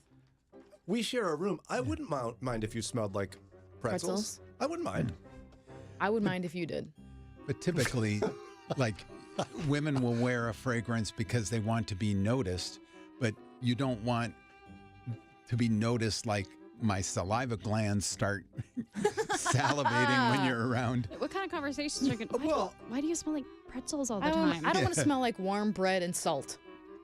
But if you want to attract a man, I mean, why not just get bacon scent? You're trying so hard with all your weird smells. Put some bacon on, guys will come flocking. I can almost guarantee you it's not a woman who came up with this idea. But to smell like pretzels. You know how melodramatic the commercials are for perfumes? Oh, yeah, of course. It's our new fragrance, Need. It sounds like a fragrance. Yeah, it But does. it's with a K. By I love Auntie it. Anne's. Are we divided again? Mm-hmm. Ron, It just you shows, like it? shows to me that men came up with this idea of this perfume that women are not going to wear. I like it from a business perspective. If they can make money at it, and they'll make a little bit. You'd spray You this think on. they're going to make money off of it? Sure they will. They'll sell out immediately. No. You'd spray this on Dana. You wouldn't ask her first. You'd just Ew. spray it on her. Kind of like at the mall where they have the perfume display and they're just kind of getting getting everybody you, who yeah. walks by. Fruit spray? I want some. All right. It's 7:33. That does it for Pretend Experts for today. Coming up in just a minute, our good friend Crystal Kershaw is here. She wants to chat with us a little bit and improve our mental health. Okay? We need it. We're going to do that in just a minute. I'm Joy Traxel, and this is Pause for Prayer. Imagine this. You and I are having a conversation, and I do all of the talking and no listening. After I finish what I wanted to say, I just get up and walk away. Well, that would not be a dialogue. It would be more like a monologue. Do you pray like that? We sit down and tell God all the things that we need Him to do, and once we're done, we say amen and go about our day. How do we know what God has to share with us? If we don't make space to listen, we could be missing out on something amazing. Let's pause and pray. Gracious Heavenly Father, You are all that we need. You are all that we should desire. God, today we come into Your presence asking that You speak to us. We begin by saying thank You for being close to us at all times. When there seems to be a disconnect, it is because we've moved. God, forgive us when we do that. We ask that You bless our efforts as we try to do better. Father, You modeled in Your word the importance of having conversations with God. When we come to You with our needs, we need to make space for You to respond. When we come to You in prayer, we should not expect You to catch up with us, but we need to make space to listen. As we read the Bible, we see how You never rush through life. You always make time for others and always make time to hear from God. So we desire to be more like that. May You become our highest priority and the most important conversation of each day. May we not complicate prayer, and always believe that it is just a conversation with us and our loving Father. May we see you as a father that loves to hear from his children and doesn't see it as an inconvenience. So we ask this in the name of the one that loves us beyond measure. His name is Jesus. Amen. You know, a lot of times you have to choose between something high quality or something that saves you money. But if you could get both, why not? Especially when it comes to healthcare, and that is MediShare. You get both. Many families save $500 a month with MediShare, and that's huge. But it's also true that people wind up way more satisfied too. The member satisfaction rate for MediShare is double that of the typical health insurance plan. Double. That's because MediShare works. It has for more than 30 years. It's a community of Christians who have shared more than $5 billion of each other's bills. People love having telehealth. They love the huge PPO network. So yeah, really, you can save a ton and like it better. Imagine being happy with how you're taking care of your health care. So if you're self-employed or part of the gig economy, or you just want a plan you're happy with, you can call right now and get a price in 2 minutes. Here's the number. Just call 877.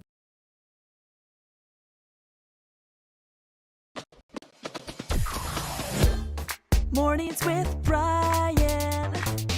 Moody Radio Cleveland. 103.3 at 6 to 9 a.m.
7:40 on Moody Radio Cleveland. Ladies, don't forget, the Renew Women's Conference is coming, and you can get more information and purchase tickets by texting the word RENEW to 440-546-2255.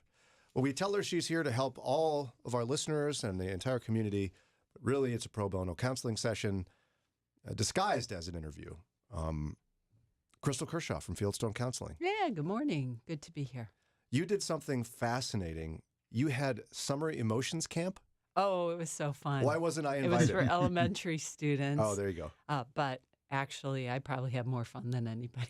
Tell us about it. Like, what's the origin? Is this a national thing or is this a Fieldstone thing? No, it's really not a Fieldstone thing. It was just kind of something that I have seen on the internet with elementary students and middle school and high school. I wasn't brave enough to move all the way up through that. But I thought, let's start with elementary. So we just prepared it, and I did it at the school that I also work at, Cornerstone Christian Academy, and just came up with biblical ways to address your emotions and label them and experience them and what to do with them.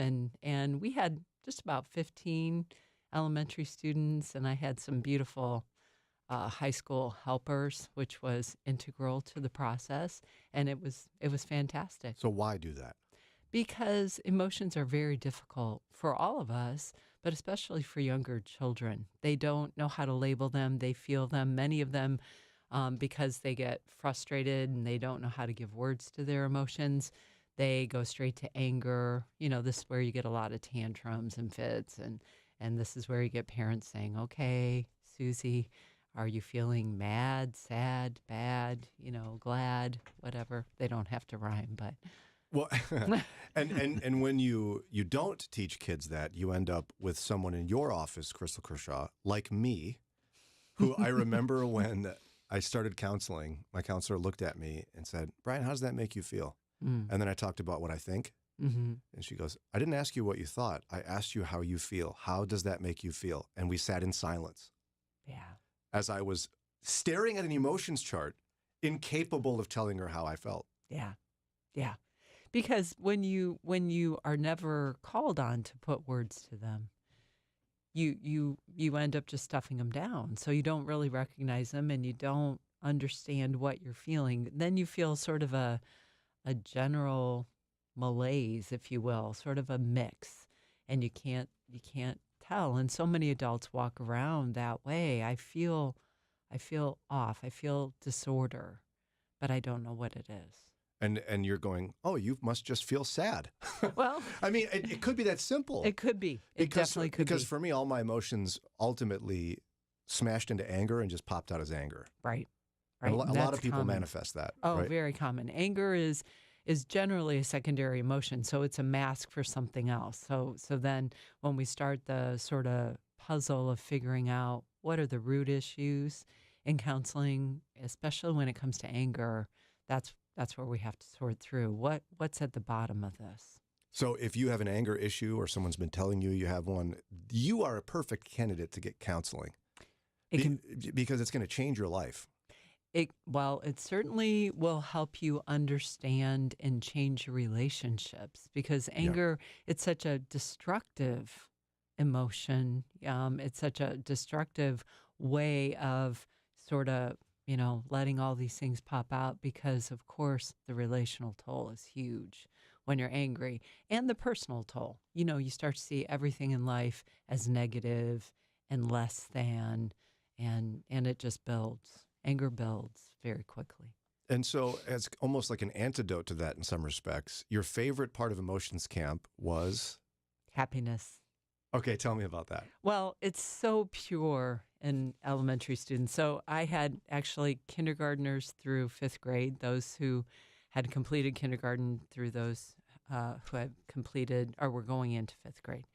And so they are untainted, if you will, by all this, and most of them by all of what's acceptable or what they should be doing. And so they just have pure emotion. So when you ask a question like happy is to you, you get happy is cartwheels, happy is cinnamon rolls. One boy, every time that kind of question would arise, he just kept saying basketball, basketball, basketball. Cute. And he was genuine. That was his happy place. The one that got me is cartwheels is so beautiful. Yeah. Like for, what was it, a little girl? Mm-hmm. And she's phenomenal at cartwheels and phenomenal at, backflips and all kinds of great gymnastics thing. When I saw her, I thought, yeah, I wish I could do that too. I would be so happy if I could do that. Well, to me, it's. I have two responses. One, I wish I could do a cartwheel. Mm-hmm. I'd probably hurt Me myself. Too. Second of all, I wish it was that easy to make me happy. Right. And that begs that question then.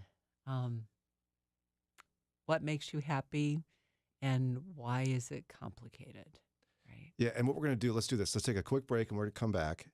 And Crystal is going to take us on a highway to happiness, actually. Mm-hmm. Don't think AC/DC here. Right. I recognize that connotation. I was like, I don't know about that. I like it.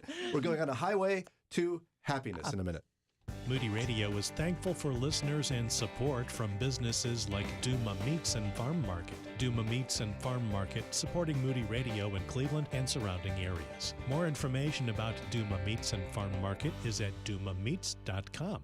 One more reason why your gift to Moody Radio is so important. You're nurturing us and you're keeping us steady because of your obedience. And we are blessed. And I just like to say thanks, Moody. Thanks for your vision, for the lost, and for those of us who have been found. I just really appreciate you guys. Here's how you can help us build the body of Christ. Go to moodyradio.org/Cleveland. moodyradio.org/Cleveland. Making assumptions is rarely a good idea. That's true when it comes to thinking healthcare costs can't be affordable. Christian Healthcare Ministries has been helping believers meet their healthcare needs for over 40 years. It's not insurance, it's a ministry. Visiting chministries.org/Moody eliminates assumptions and shows how this unique model has worked to meet the healthcare needs of hundreds of thousands of Christians. Get more information and have your questions answered at chministries.org/Moody. So many ask, why is there human suffering? The book of Job directly addresses that question. And this month, Today in the Word takes readers through an in-depth study of Job in our new devotional, Seeking Answers. Join devotional author Dr. Eric Moore and over 1 million readers for this month's study. Download our free Today in the Word app or go to todayintheword.org. Be encouraged to remain strong in your faith during times of suffering. Keeping your eyes on Jesus in a changing culture can be difficult. Let us help. It's Mornings with Brian on Moody Radio, Cleveland. 7:48 on Moody Radio. More information on the Renew Women's Conference. It's September 7th at Canton Baptist Temple. You get all that info and your tickets by texting the word RENEW to 440-546-2255. Can't wait to see you there, ladies. In studio with us, Crystal Kershaw from Fieldstone Counseling. We're big advocates on this here show for counseling of all various types. I've had individual and marriage counseling, and it was transformative for me personally and for my marriage. And I would highly recommend it to you. And if you feel embarrassed about it, say, Brian told me to do it, and I don't know what his problem is, but he did it, so anyway. There you go. We're talking about the highway to happiness. Like, really, for kids, happiness is so easy to grasp and simple to obtain. For adults, it feels elusive. So how do we get on the highway to happiness? Well, I think we have to redefine happiness in the life of a believer. So it's very interesting. Obviously, our world is fascinated by happiness, fascinated with happiness. So there's Happiness Academy, where you can earn a certificate or a master's in happiness. It's very interesting to me. The world itself has identified that happiness is linked to purpose and meaning. And of course, we as believers, we know those things, right? We know that our lives are linked, that we are created with purpose and that they have meaning. So Psalm 139 is just a beautiful place to remind yourself that you're no accident. God created you with intention. So your purpose, our purpose, all of us created to give God glory. But then that meaning piece really comes in a Christian belief system when we live that out. And then part of happiness has to do, I think, also, I believe, I don't have a master's in happiness from the Happiness Yet. Academy yet, but I really do believe that happiness has a lot to do with security also, which is another gift of our faith. It's another gift of our faith. I love the fact that Jesus meets us in the middle of so many struggles. And when we can have that calm assurance that he's going to meet us in the middle, no matter what, that he loves us, that he knows us, that he's called us to this purposeful life, this life where we have there is meaning in what we do, then we can feel assured that he's going to meet us wherever we are. So I think happiness has a lot to do with security. As a counselor, insecurity, fear, anxiety, sorrow, these things do affect overall enjoyment and contentment with life. And often, correct me if I'm wrong, it's our striving for control that causes those things. Absolutely. Yeah. And so there's a beautiful simplicity in the midst of, there's lots of complexity in theology. Mm-hmm. I mean, Lauren spent 4 years studying it. But there's a beautiful simplicity in, guess what? You're not in control. God is. Yeah. Right. Absolutely. Yeah. Is that simple? And if you can trust that, well, that is faith, right? That is faith. Saying, I can trust that he's in control and he's good and he has good for me. There's just so much beauty there. And so many other world religions will make complex ways to please some benevolent small g God, right? Right. You got to follow these rules, do this and that, jump up and down, spin in circles, whatever it is. There's a beautiful simplicity to the gospel that also you can see why, I can see at least why it lends itself to happiness so easily. Right. If we lean into it. Right. Right. If we understand how the gospel affects every aspect of our lives, then we understand that brokenness can, lead to resurrection and restoration.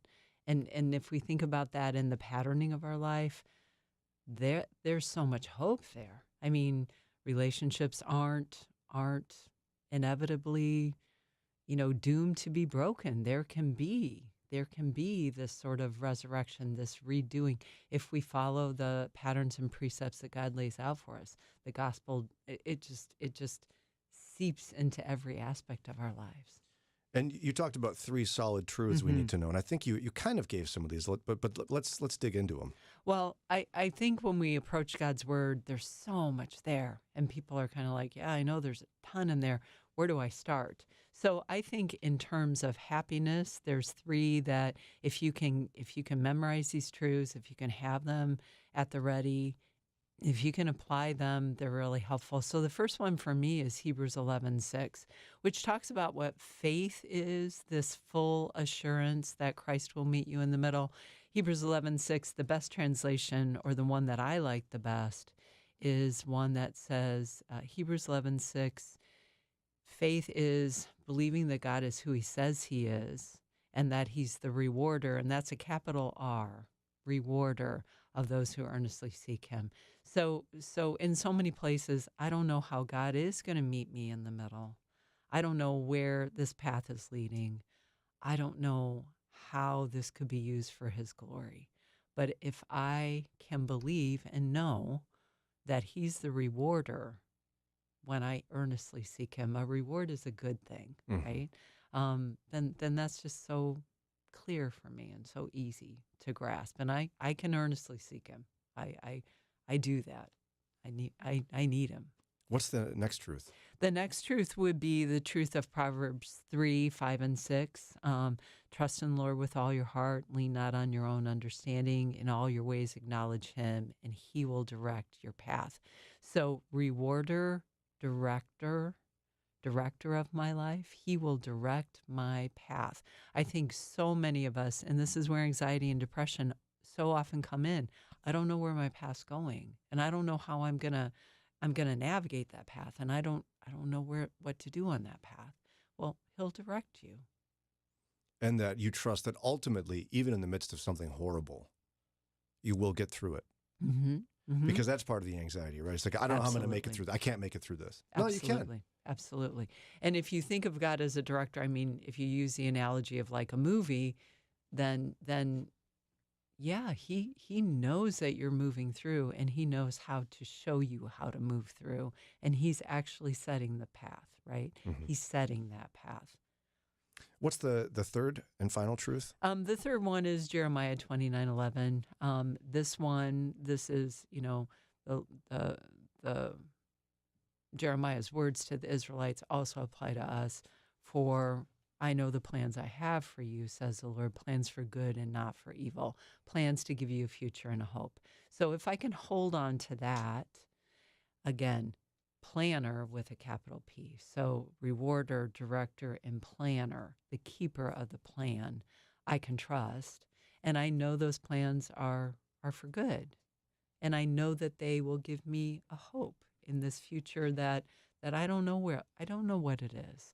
It harkens back to all these other promises of God, that he's with us all the way through, that we can trust him because he's trustworthy, and that he's always working. I mean, it's that Romans 8:28 again. He's working all things for good. That's a really important part if you're going to remain happy in the place where God's planted you. And there's two more aspects, I believe, of the highway to happiness. So it's embracing these fundamental truths. And then these truths in your life will live out, and you will grow closer to Christ, and you will reflect your purpose in his life more, or you will reflect him. You will give him glory more in your life, in community. So you must be in community as a Christian.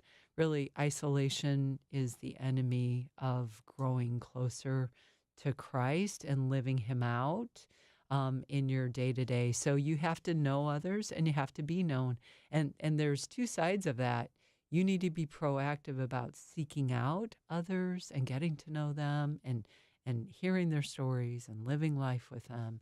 And then you also need to be vulnerable and be known, right? That's hard. Yeah, it is. Especially if you have trust issues. A lot of people do. But you've got to do it. It's one of the three connections to God that we must have in our life to really flourish. And so that would be, time in prayer, time in the Word, and time in the body of Christ. He has given us community, and wow, Jesus models this. He lives in community. The church lived in community. We must have community. Well, because I think people are, at their core, afraid to share the secret parts of their life because they're fearful of rejection. Right. But if we're living out the life of Christ, it's that nothing can separate us from the love of God. Amen. Nothing. Amen. And therefore, we can create a relationship with someone, a friendship, where they will not be shocked by your deepest secret, and they'll love you anyway. And to experience that, you're saying, is to experience God in a way. Yeah. To be able to say, I'm broken, and this is what my brokenness looks like, and have a brother or sister say, okay, I'm broken too, and God's love covers all this brokenness, right? To be able to speak truth of the blood of Christ over all the brokenness that we've experienced. Yeah. And you don't get that in worldly happiness. No. Because nobody's going to go there. I mean, I don't know what they're teaching at that academy, but I doubt that they're teaching that because that's integral to our faith. We have a different identity in Christ and a different way of relating. Yeah, it reminds me of Sam Alberry is an apologist and a writer. He's so fantastic. Great. I heard a podcast episode he did with Paul David Tripp where he shares the story of he was just burdened by sin in his life and didn't share the secret with anybody. And he finally confides in a mentor of his. And the mentor's response wasn't, whoa, what's wrong with you? Or why'd you do that? It was, oh, I bet that was so hard to share that with me. Yeah. Thank you. Yeah. And just all the scales fell off. He just felt so seen and loved. Yeah. Beautiful. It's worth seeking out. It's not hard to find if you go look for it. It's a beautiful episode. There's one more aspect in the highway to happiness for those seeking to experience happiness in life. What is it? And that is to pray and ask the Lord for that. We are guaranteed that there is joy in our salvation, right? The Psalms, renew in me the joy of my salvation, right? So ask the Lord to give you happiness in the day-to-day. Part of that is a positive outlook. Part of that is being able to recognize blessings. Part of it is having a grateful heart. Part of it is walking close to him through this ongoing praying without ceasing, relating, being real with other people.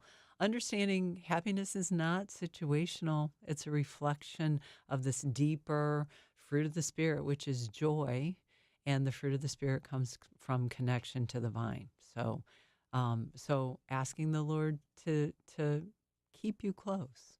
And, coming full circle, I think when you do all these things and experience all these things as you describe them, simple things like cartwheels can bring happiness again. Yeah, amen. It's like when I see my dog sleeping funny on the couch, they get all twisted around.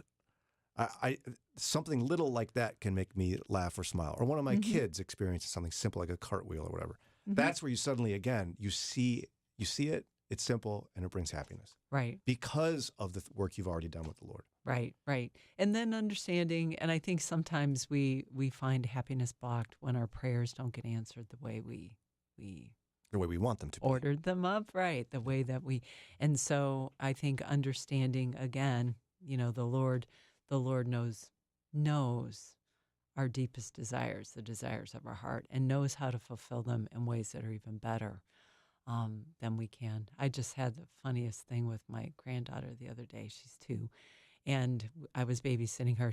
This was right before she turned 2. She only had a few words, like 3 words she could say. And I said, hey, would you like an apple? And she said, yeah. She nodded yes. So I go get the apple and I start cutting it up because I was going to eat half of it. Well, I didn't realize in her house, you give her the whole apple. She eats like 3 bites and then probably the dog eats it. But I kind of wanted some of that apple too. So, I'm cutting it up and she's just having a full-on meltdown because that is not how Mama does it. And I thought, you know what? Nanny does it this way. So I'm cutting up the apple. I finally get it cut. I said to her, here you go, hon. Here's your apple, and in her tiny little voice, she says, oh, no way. No way. I've never heard her say 3 words together. And I just started cracking up. And I said, okay, well, here you go, my dear. Here's your apple on the table. And I just went in the other room to get some toys. I thought she'll get over it. And she did. And she went and got her apple and it was fine. And I thought, though, what a metaphor for what God does with me. Because I've asked for an apple and that apple is good, but I really want the apple in the way that I want it, right? Yeah. And then God's like, I got an even better plan for you. And, here you go, Crystal. Here's your apple. That's and, beautiful. Eventually I sort of get myself together and say, thank you, Lord, and eat the apple, which is just what she did. She came in with that apple and it was just fine. That's beautiful. Yeah. Time flies when you're hanging out with Crystal Kershaw from Fieldstone Counseling. If somebody wants counseling, how can they connect with Fieldstone? Go to our website, fieldstonecounseling.org. Fieldstone is a ministry, so at the website there are intake forms, there are bios for all of our counselors. We do remote counseling. We have a counseling office in Akron. We have one in Lakewood. And there are also scholarship forms because anyone who seeks help at Fieldstone can be helped. So if you need any help with that, we have generous donors. It's also a beautiful ministry as people are thinking about giving because we're bringing God's word to these hard places. That's right. In life. So check it out. Get counseling today. Check out Fieldstone Counseling. Thanks again, Crystal Kershaw. Thank you. All right. It is 8:04. Time to jump to Ron's news. And then Dave Szfranski is with us, president and founder of Edgewater Investment Group. Mornings with Brian on Moody Radio Cleveland, WCRF Cleveland, WVMS Sandusky, WVML Millersburg, WVMN Newcastle, WVME Meadville, WVMU Ashtabula, and everywhere with the Moody Radio app or at moodyradio.org/Cleveland. A rate cut is likely in September. It's 8:04. I'm Ron Eastwood, Moody Radio News. That's according to the minutes from the Federal Reserve's meeting last month.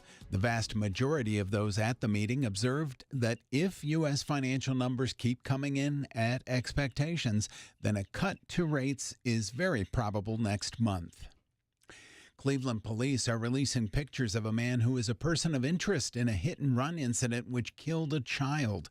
The incident happened last Friday when 7-year-old Amir Pruitt was struck by a vehicle as he was skateboarding in a parking lot driveway on Lakeshore Boulevard. Police say the vehicle suspected to have struck Pruitt has since been located, but the driver has not been identified. And the number of initial filings for unemployment in Ohio continues to drop. That's according to the latest data released from the U.S. Department of Labor, which shows that for the week ending August 10th, the number of those filing for unemployment benefits dropped from nearly 5,500 to just over 5,300. Sports and weather coming right up. You are invited to experience Moody at our beautiful campus in the heart of downtown Chicago. Campus visit days are September 13th, October 18th, or November 15th. Explore life as a Moody student, attend classes, enjoy chapel, meet with students and advisors, and view our world-class city. If you're a student or the parent of a student, learn more at moody.edu/visit. Can't make it in person? We'd love to visit with you online. Go to moody.edu/visit. In sports, the Guardians unfortunately got crushed by the Yankees 8-1. The Pirates, well, they suffered a 1-0 walk-off loss to the Rangers. That probably hurt worse. Here's your Moody Radio Cleveland forecast. Patchy fog this morning, then becoming sunny with highs in the mid-70s. At last check, clear skies, 54 degrees now in Cleveland, 57 Akron and Canton. Ashtabula still hanging in at 51. It's time for your moron moment. Remember MS Paint, the very bare-bones graphic program that was included with early versions of Windows? It still exists today, and it's much more than you remember. It recently got an AI-powered upgrade thanks to OpenAI's DALL-E text-to-image tool. With that, you just type in a few words, and the graphic editor will generate 3 versions of artwork based on your prompt. If you're using Windows, have a look at how Paint has changed with the times. And that's your Moron Moment. And you'll find that on our Facebook and Instagram. It's 8:07. With Moody Radio News, I'm Ron Eastwood. Broadcasting live from the Bob Devine Studio. It's Mornings with Brian. Want to join the conversation? Call or text now at 440-546-2255. It's Mornings with Brian on Moody Radio Cleveland.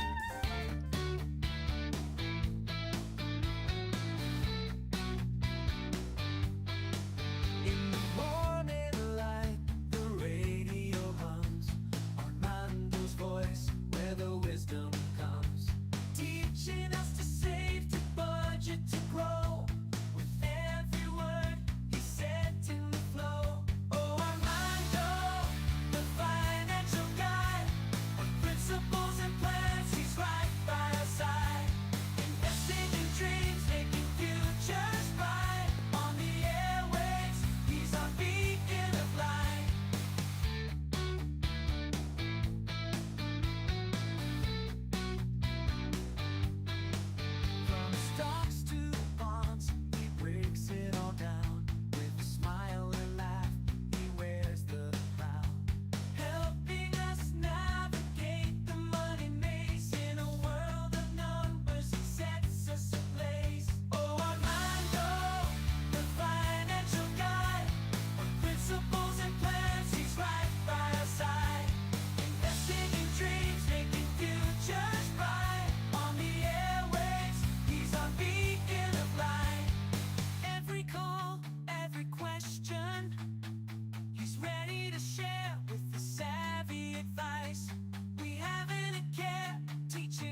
Do I need the disclaimer even after that? I thought we were going right into it. Yeah, The opinions expressed during this program represent the opinions of the participants and is given for informational purposes only. Any information provided is not intended to replace professional advice for your specific situation.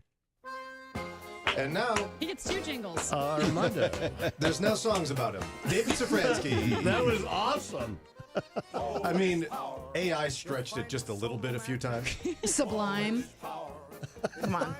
Yeah, Beacon of light. Teaches us patience. Beacon of light. He wears the crown. Well, he wears the sash. Yeah. Patience. I got married so I could learn patience. I That's think. good. Yeah. I'm Preach, still brother. learning patience. Preach, brother. So, People love the new song, Ron. That was really cool. I love it. I've never had a song written about me before. I Now thought you you'd do. like it. I've had things said about me before, but never in song form. yeah. And these were nice. I mean, since that was AI, like we essentially, quote unquote, own the rights to that song. Sure. We could even come up with the band name that was. Is that the Ron Eastwood Singers? Twisted Basket. That's my favorite band name. Twisted Basket. How about this? Fomenters of Chaos. What? Yes, Like I that? remember that came up before. Twisted Basket. That was Twisted Basket, and their big hit from the Disney Channel, Armando. That's what that sounded like. All right, it's time for your financial questions for David Szfranski, aka Armando, aka object of creative inspiration for Twisted Basket. Yes. Yeah. 440-546-2255, 440-546-2255. What are you shaking your head at me for? We don't have any questions. So Wow. if you want to listen to Dave talk, Or hear you're gonna that have to song ask- again. you're going to have to ask questions. You've stunned them into silence. If we Yes. don't talk about money, let's talk about politics. No, Nope, thank We you. won't be doing that. That's, be doing that. that's the topic you are banned from. I'm banned. Yeah. So It is a big week in finance, though, because oh, here we go. have you guys Turn ever down the been volume. to the Grand Tetons? No, but Oh, I've yeah. always Yes, wanted I to go. have. Yeah, Gorgeous. so the Grand Tetons are really gorgeous, I but don't even know right where they near are. the Grand Tetons is Jackson Hole. Right. Wyoming. Jackson Hole, Wyoming. It's an unlikely, super expensive place because it's in the middle of nowhere. It's called a hole. You wouldn't think it's expensive. Right. How much do I have to pay to go to this place? This Or is hole, it, yeah. Is it punishment? Am I getting punished? Right.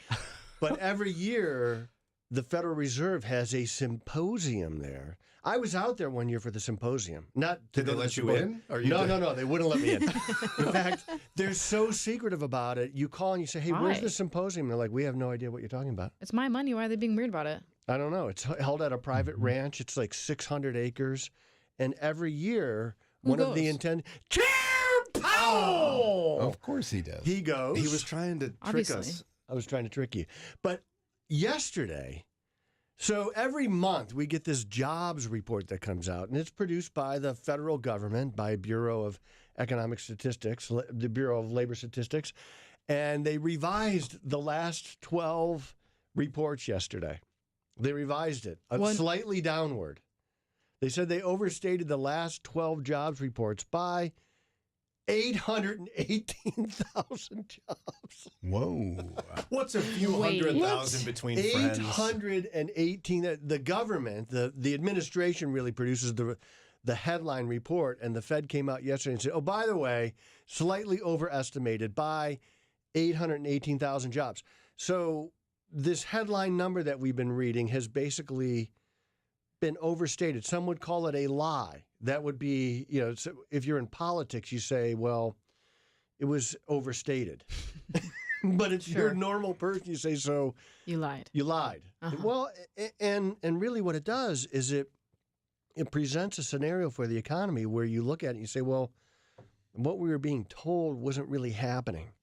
Wasn't happening to the level. And then if you go back and you look at the jobs reports, there were mainly government jobs being created. And in the private sector, especially the last 3 jobs reports, it was all part-time work. It was mostly 2/3 part-time work. It's the kind of a worst-case scenario for the jobs report. And the Fed has been raising rates. They raise rates. We're at 5.5% on the Fed funds rate is what the Fed raises. And that's a rate that they charge banks for overnight loans. Because if you went in to rob your bank this morning, Lauren, okay, that was my plan. Was it on your plan? Was it on your to-do list to rob the bank? Yep.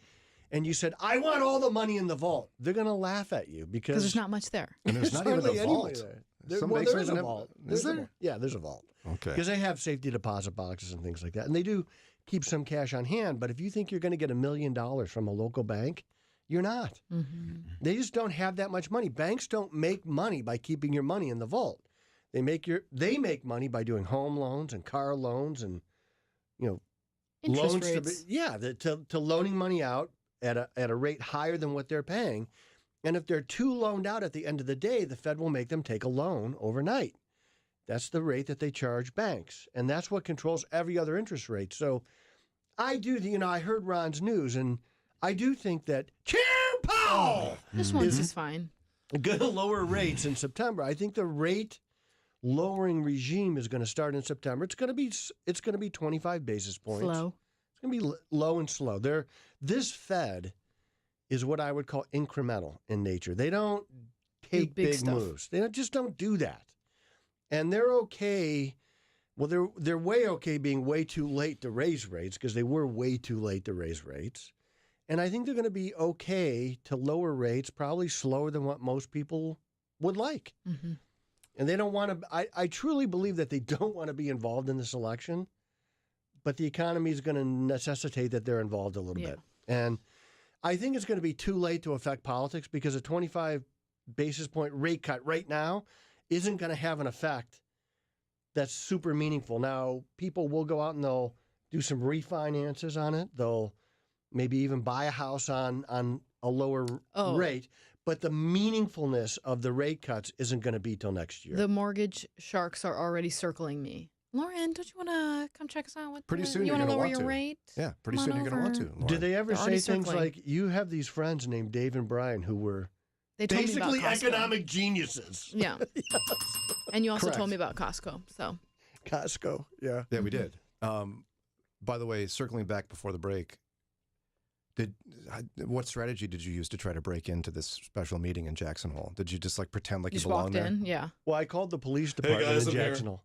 I said, hi, I even said I was You in the did media. not do I did. that. Yeah, I said I was in the media. This guy. Because right now, I'm in the media. I'm part of the media. This guy. I'm part of the media class. Talk about And they're like, well, we have no idea An what you're over talking exaggeration.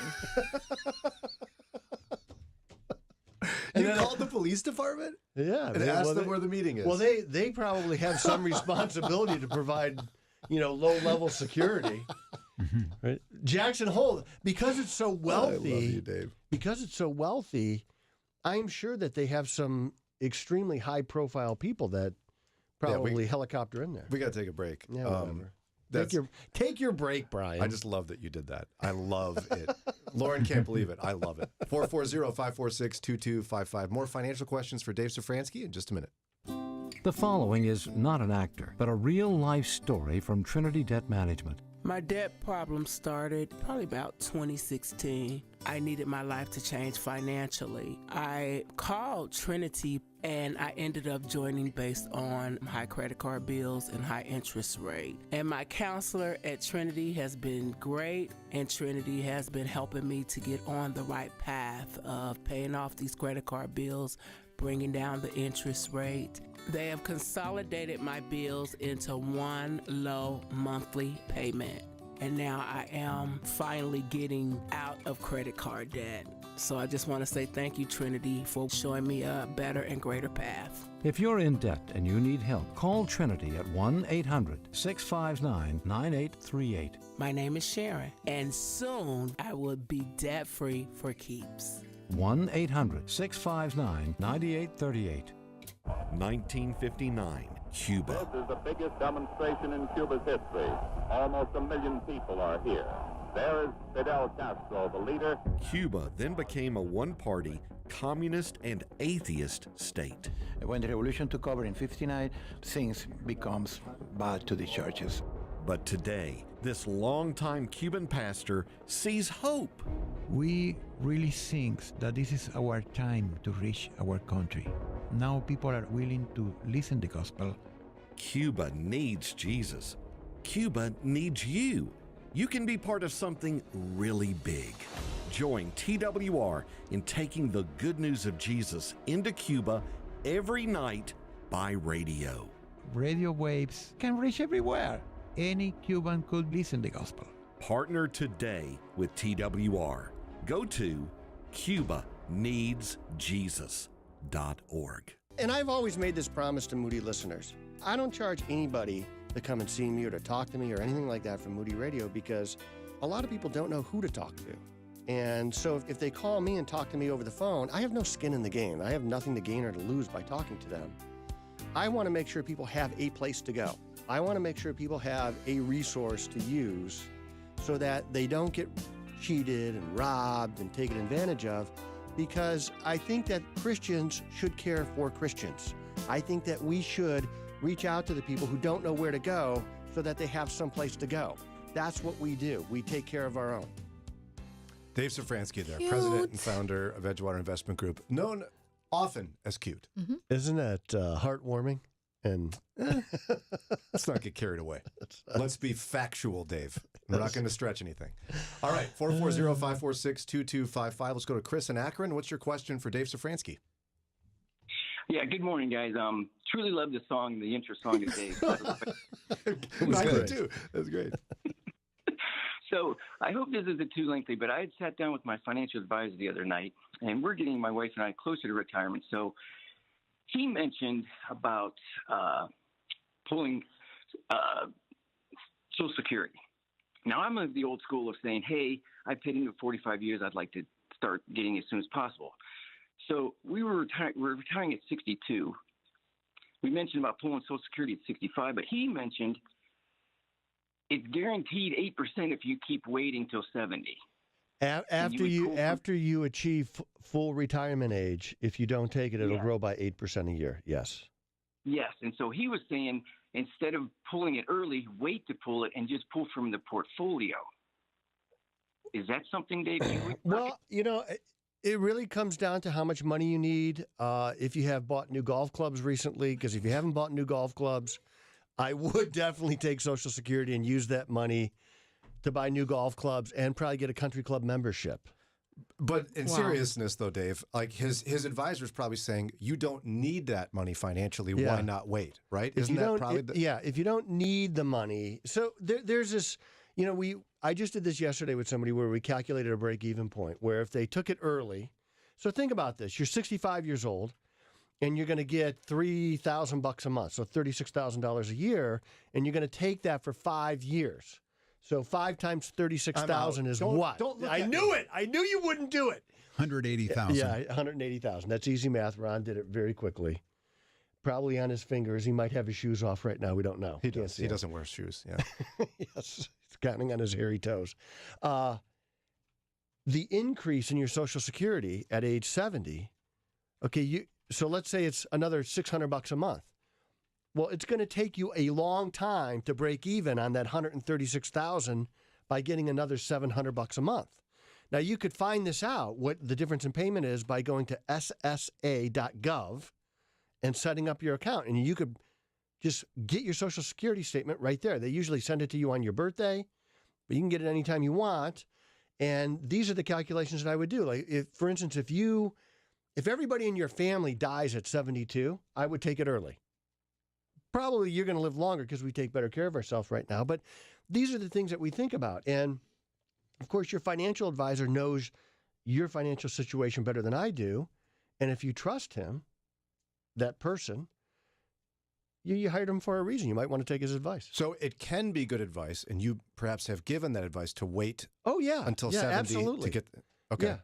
What are the Especially if you circumstances? don't. Well, if you really don't need the money, if you don't need the money, so a lot of people get to retirement age, they're still working. Well, why would you take Social Security just to have it be taxed? Why would you do that? You wouldn't necessarily need to do that unless you thought, well, I'm not going to live that long, so I'm going to take the money. Okay. Lauren, we love having you on the show, and she's telling me to take line number 2, Sheila in Cleveland. Hey, Sheila, what's your question? Hi, I almost have a similar type of question because I did retire from the Carpenters Union, and I didn't have enough invested because it was some kind of scandal years ago before I got in there. So I don't have that much that I get a month, but I did start my own business. But I'm way behind in retirement funds. So how do I try to invest to get some more money coming in? Because I don't want to take my Social Security right now because it's not enough money, I think. So I want to wait. Yeah, well, if you own your own business, you're really in kind of a unique position because there's a couple of retirement plans that you could set up that are very, very easy, and you could save a lot of money in them. One of them is called a Simplified Employee Pension Plan, known as a SEP. Here we go. It's super easy. It's like a super IRA, and you could put away buku dollars in this thing. You could put away $60,000 a year. That's a lot, by the way. Buku. Buku. It's French for a lot. Is it? Buku, yeah. I took French in high school. The only thing I really know how to say is je ne sais pas, which is I don't know. And the reason that is because I was riding my bike one day, and I ride by my French teacher, Miss Bystrecki. She's like this old lady, big, thick French mustache, and she's cutting her grass. It's 95 degrees. And I said, Miss Bystrecki, you're never going to cut your grass again. I'm cutting your grass. I never got below a B in French, and I never studied. I learned at an early age. It's not what you know, it's who you know. Yes. And what does this have to do with the question? Nothing. Oh, okay. Nothing. Je ne sais pas. Je ne sais pas. Right. So you have to set up a retirement plan, and because you own your own business, you could do this very easily, and especially if there's nobody else in the business. So if it's a one-person business, you're golden. You could save a lot of money. Now, listen, there's this a book is coming out probably in December called The Sin of Retirement. Oh, and I want you to buy it. I want you to buy it because retirement for most people is way overrated. This idea in America that we're going to walk away from everything and just kind of sit on the beach and watch the sunsets, there's nothing wrong with that, but it's not godly in nature. We're supposed to be working, creating, cultivating, doing these things, not just when we're 45-ish like me, but our entire lives. Our entire lives. And it's not plus 20. Not far 45-ish. So you have to stay engaged. Now, it doesn't mean you have to be engaged in full-time employment and get up at 4 a.m. like I do every day, but we have to be engaged in cultivating. So you need more rest at your age than that. I do not need more rest. I need less rest. With the rates probably going down, what should we do with our money in stocks? Hey, who's going to lower the rates, Lauren? Why don't you tell me? Chair Jerome Powell. That is so lame. I actually really enjoyed that. Thank you. Lauren, do you have the answer? I would say that's the answer is 7. It's Chair Powell! We don't need to do it. Henry! Go Henry. Henry's probably going to go to Harvard, and he's going to reform the whole place. He's going to probably. Yeah, I think what they should do at Harvard is give away the endowment fund. Just give it away. Well, they could give away half of it and still be fine. More than fine. Yeah, they have the largest endowment fund in the history of mankind. They're just sitting on it. Thanks, they probably use it. They're investing. They're trying to further the cause of things like climate change and all these left-wing radical causes. If you want your kid to be a left-wing radical, send them to Harvard. They'll do a job for you there. Okay, Dave. So answer the question. What was the question? Exactly.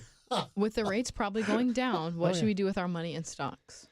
You should invest in stocks long-term. Long-term ones. Oh, I was like, this is a bad answer. Obviously, so that's what they ask. I think the stock market is going to respond well, maybe not initially, because there's a reason they're lowering rates. They say, well, we're overly restrictive with rates, but the economy is slowing down for certain.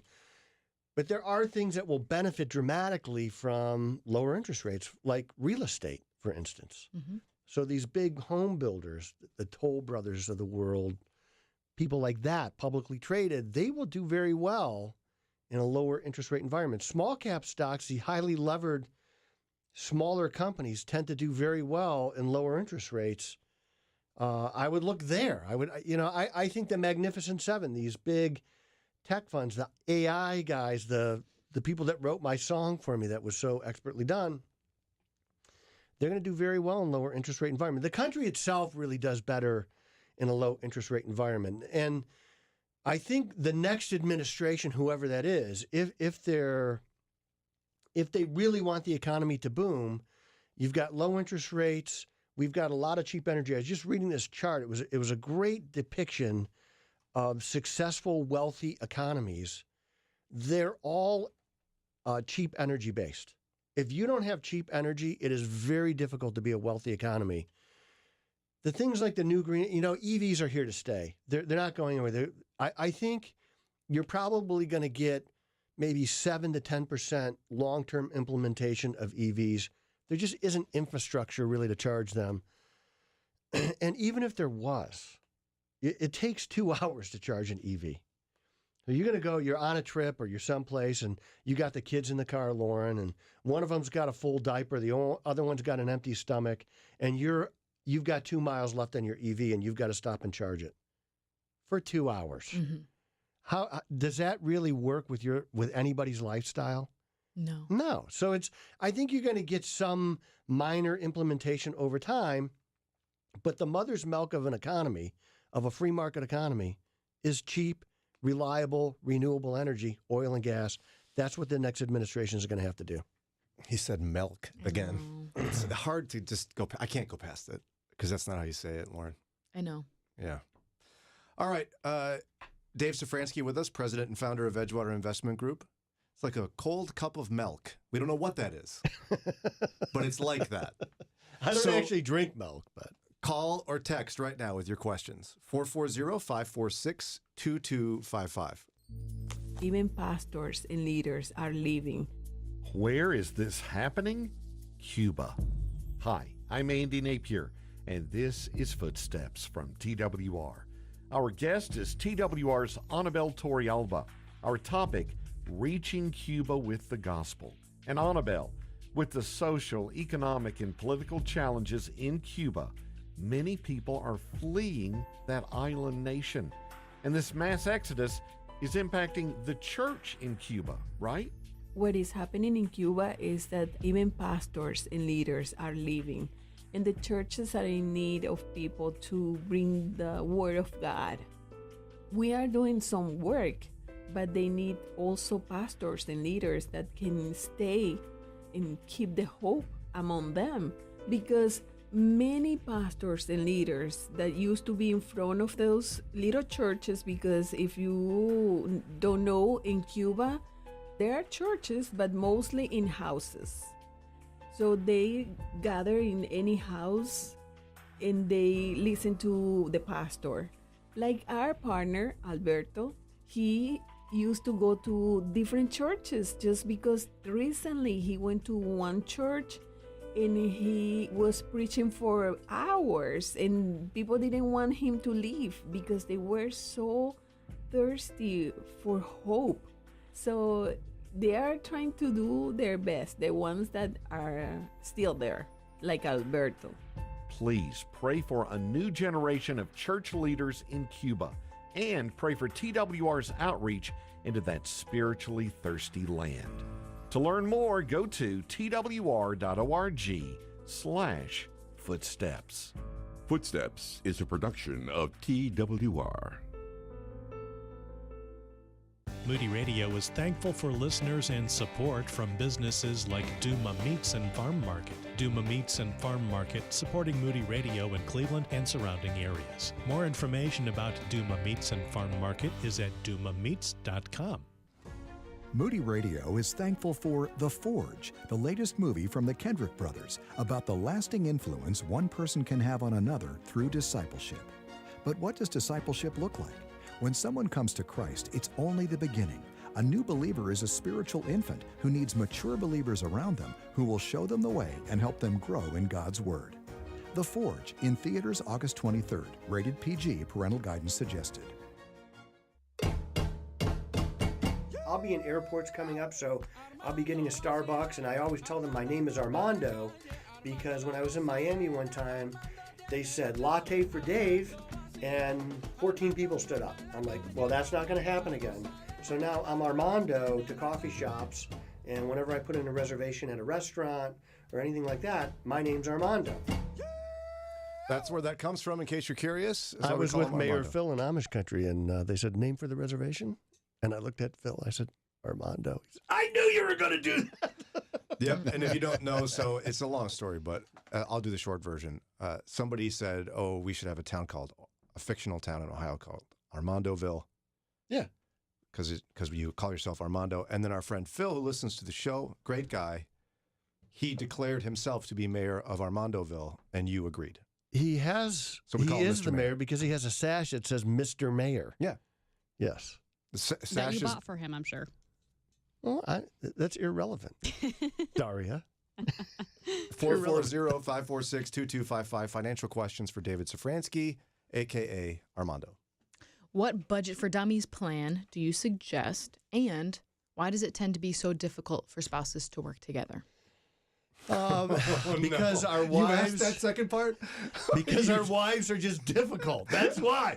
Women are so hard to work with. It's almost impossible to work with your wife on a budget. I think out of all the three people in this center studio here, the least difficult is me. Yes. So, Let me consider that. So it's you and Dave and me. Yes, the three of us. Which would mean you two are the most difficult. Dave being number one, you number two, me number three. And correct. Yes. That's correct. So I just can't believe you asked that last part. That's yeah, just but especially this guy's wife. She's very difficult, most likely. Like unteachable practically. But budget for dummies is simply what is your income? What is your expenses? Do a math problem. Listen, That's for dummies. I think if you want to do the real work, if you want to get down to the nitty gritty, you've got to track your expenses. The income side is easy. You're getting a paycheck once a week, twice a month, whatever. You could see that hit your checking account or when you deposit it. But it's those little things. It's those little foxes that kind of get us. Where we're out and Brian, you see a tool at Home Depot and you buy it and you try and sneak it in the house. My wife accused me of having shirts made and sneaking them into the house the other day. Did you? Yes. I'm like, they shipped some of my shirts to the house. I'm like, wait a minute. How did that get shipped to the house? This is why I own a business, so I can ship things to the office and hide them there forever. I bet Eddie does this with shoes and clothes and stuff. He's very upfront about his purchases. And then Levon will say, how long have you had that? She'll he say, said to me, no, wait. Is that new? I'd say, you guys will love this. Yeah. Eddie said to me the other day, it hasn't happened lately, but it used to be. For every speeding ticket you get, I'm buying myself something nice, is what he said to me. Yes. How many speeding tickets do you get? Not as much anymore. Back in the day, it was more often. Answer the question, though. How many? I don't know. Run for office. What are you asking? How many per speeding year? tickets have I ever had? I think it was pretty obvious what probably I just like 3. asked. Oh, that's 3 not per bad. year. No, not per year.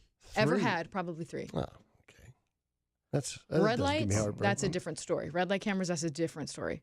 When you go that's through the not light. a real ticket, though. I mean, thank you. That's a Thank you fake so much. ticket. I'm so sorry that I wasn't going to slam on my brakes and bash my head into the steering wheel. I had to get through this light. I was leaving your house one time after mowing the lawn. Wait a minute. Before I lived here. I thought, well, we she's owned got the a lot house. of power over you. We owned the house for 4 months before he moved. So. It's like, Brian, you'll talk about this tomorrow, and you'll mow my lawn. Your lines aren't straight. But there's some community near you near Cuyahoga Falls that has a speed camera. Yes, I think that's the one I got recently. And I was driving Sarah's car. And so Sarah You got a speeding ticket. Yeah. You know what? That's lazy police right there. Just put up a camera. I don't want to sit out there. Oh, Anyway. Anyways, budget plan for dummies, and why is it so difficult for spouses to work together? Well, because the way God created us, he usually puts 2 people together that have very different ideas on money. And they refuse to compromise. Well, I mean, that could be They just true. have different philosophies a lot of the time. And I think what we do is the person, at least in my experience, and I've been doing this for 30 plus years. 1992 I started, and I'm only 45-ish. That's amazing. Well, that I know, right? It is amazing. I'm kind of an amazing person. in general. But what happens is when you get somebody who is really budget centric, like they want to watch every nickel, they tend to get very dogmatic about the budget. And that dogma really, if you have a little bit more of a free-spirited person on the other side, they have a really hard time with dogma. And so this compromise that we're making is, let's just get the information. Okay, we're just going to track our expenses for a month. And I think that's really, people don't like to do that. It's cumbersome. I'm sure that there is an app that you could just track your expenses. It's not hard anymore to do that. It's not hard. If you just use a card and not cash for a month, it's kind there of, you go. It's labor intensive a little bit because it is. You know, we're busy people. We do it every month. You're going to We the have the app grocery we use, store and you got kids and you're dragging them along with you and they're grabbing things off the aisle. Mm-hmm. You're like, I just want to go home and everybody's going to take a nap. And so it does. I don't want to track my expenses, but we do. It takes a little bit of discipline. The worst. You don't have to do it forever, but it's good to know what you're spending. You've got to know what your monthly number is. And really, you don't need an expensive budget app. What you need is a little discipline. And then what you could do is you say, okay, this is what I make. This is what we spent. And inevitably, without fail, there's going to be things in there that you're going to say, oh, I didn't realize that. You know, for most people, it's eating out. They're tired at the end of the day. It's just easier to stop and pick up something to go. Mm-hmm. During the pandemic, we did that a lot. Couldn't go to grocery Or stores. coffees, like multiple times a week. Those add up. At $7 a pop. And if you're buying for Brian, it's going to be $12 for a Exactly. coffee because he gets the sprinkles and Well, if you're buying, the extra whip under the L or whatever they call didn't that. exploit Do they call Dave that like the L? So your loss. You're going to get that information. And then what I want you to do is you're going to pair that up with your income. You say, the easiest thing to do is say, I'm going to live on 85% of what we make, and we're going to make that number fit. And that's what you do. So that if you just wanted a budget for dummies, there's your budget for dummies. Okay. Now, before we get to that, what's this thing you're buying that annoys Eddie every month? Like, I'm curious. Oh, I'm not the spender. But you were talking about how annoyed you were that you have to track your expenses. Yeah, it's annoying to track expenses. Oh, so it's not that you're getting caught. No. Oh, bummer. Eddie's afraid of her. Eddie's not catching her. He's not afraid of me whatsoever. I don't know. He's probably listening. He's not afraid of me whatsoever. He says some stuff to her that only Eddie can say. Oh, really? Do tell. Like Do tell. most men cannot say these things to their Like, wives. are you going to eat all of that? No. Again? I don't know. Brian is always shocked by the stories I tell. I can't even remember off the top of my head, but he says bold things to his wife that no man with good sense says to his wife. He's young. He's young. He and hasn't she learned laughs yet. about it. It's unbelievable. He's not that young. Well, how old is he's he? listening right 35. now, too. Oh, he's only 10 years younger than me. That's a lie. 'Cause I'm 45-ish. Please. Okay, next question. What's your opinion on investing EFT for physical gold? How much of your portfolio should be gold? 5 to 7%. Gold has hit all-time highs recently, which is goodness. somewhat perplexing to me because it's after inflation. When we had the most rampant, insidious, painful inflation, gold just sat there like a lump on a log. And now that inflation, the growth in inflation is coming down, gold is starting to catch a bit. I think because we realize that the price hikes that we have, the 25% more that life costs in general, is not going away. And I think that's why gold is catching a bid. I don't like buying things at all-time highs, but it might go to an all-time higher. Okay. It might. So, you know, if you had 5 to 7% of your portfolio in gold, I don't mind ETFs I always ask people, well, why are you buying gold? What is the point? And some people will say, well, if there's Armageddon, I'll be able to use gold. And brass. I always tell them my favorite precious metal in Armageddon is brass because it fits into a 9mm, and I'm going to take your gold and your beans. And what if there's zombies? You got to shoot them in the head. Now, the what was I going to say to you? It's gone. Yeah. Carry on. Now, if you want to learn to shoot, learn on a 22 because it's the cheapest round to buy and the best. It's easy to shoot. It's back.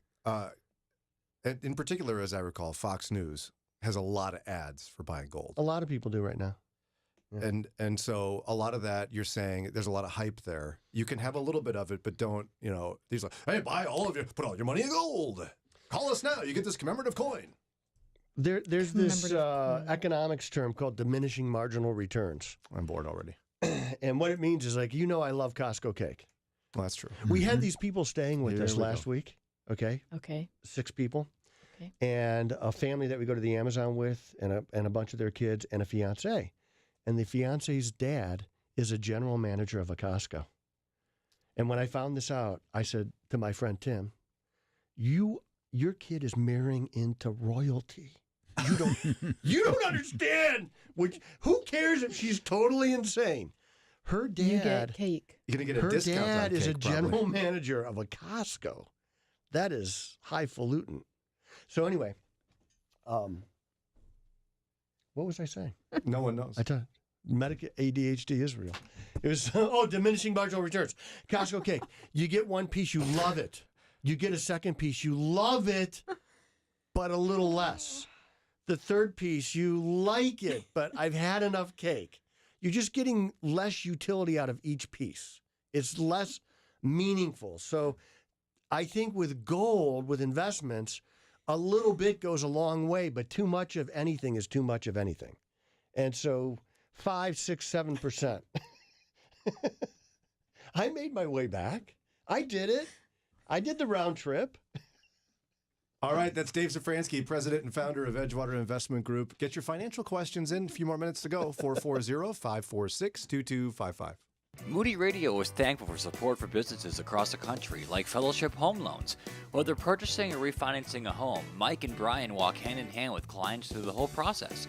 You can learn more about their approach to mortgage lending at fellowshiphomeloans.com. This is David Harms with the ministry India Partners, and I have walked through the red light districts of Mumbai, India numerous times, and trust me, it is dark.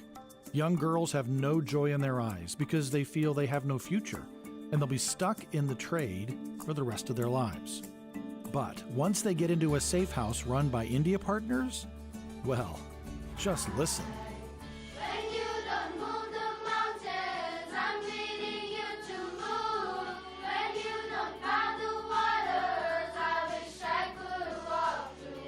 That is God at work, which is why for the last year we've shared powerful stories of safety, rescue, and care happening through the India Partner Safe Houses.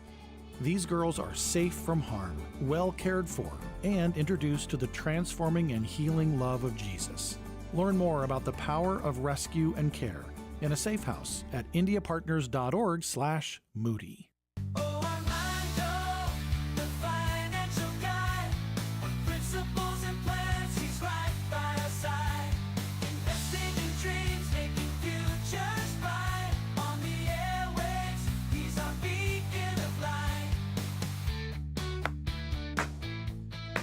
That's Dave clapping. Dave Szfranski, president and founder of Edgewater Investment Group. Very upbeat, I might add. Answering your financial questions. Look at me. You think I'm going to have rhythm? Might be the whitest guy in the room. I can't jump either. All right. By the way, Phil in Armandoville is right. It is not fictional, Brian. It's a real place. Okay, guys. In our hearts forever. What is Dave's advice on leasing a vehicle? There we go. Oh, yeah. I know a bunch of smart people that lease cars. Friends don't let friends lease a car. That's right. Yes. You weren't going to let me say it, were you? No. What? It's so appropriate.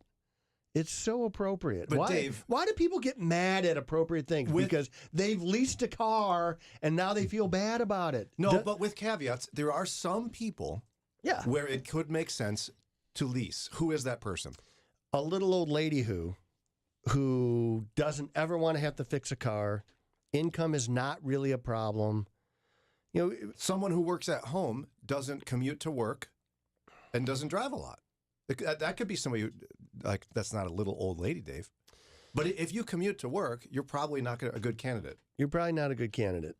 Leasing, the whole genesis of leasing was giving you something that you can't really afford so that you could own it. And so the premise behind leasing is a false, spurious premise to begin with. And so maybe 5 to 7 to 10% of the population fits into being a leaser. So probably not for you, whoever you are. No, smart people lease cars to people who shouldn't lease a car.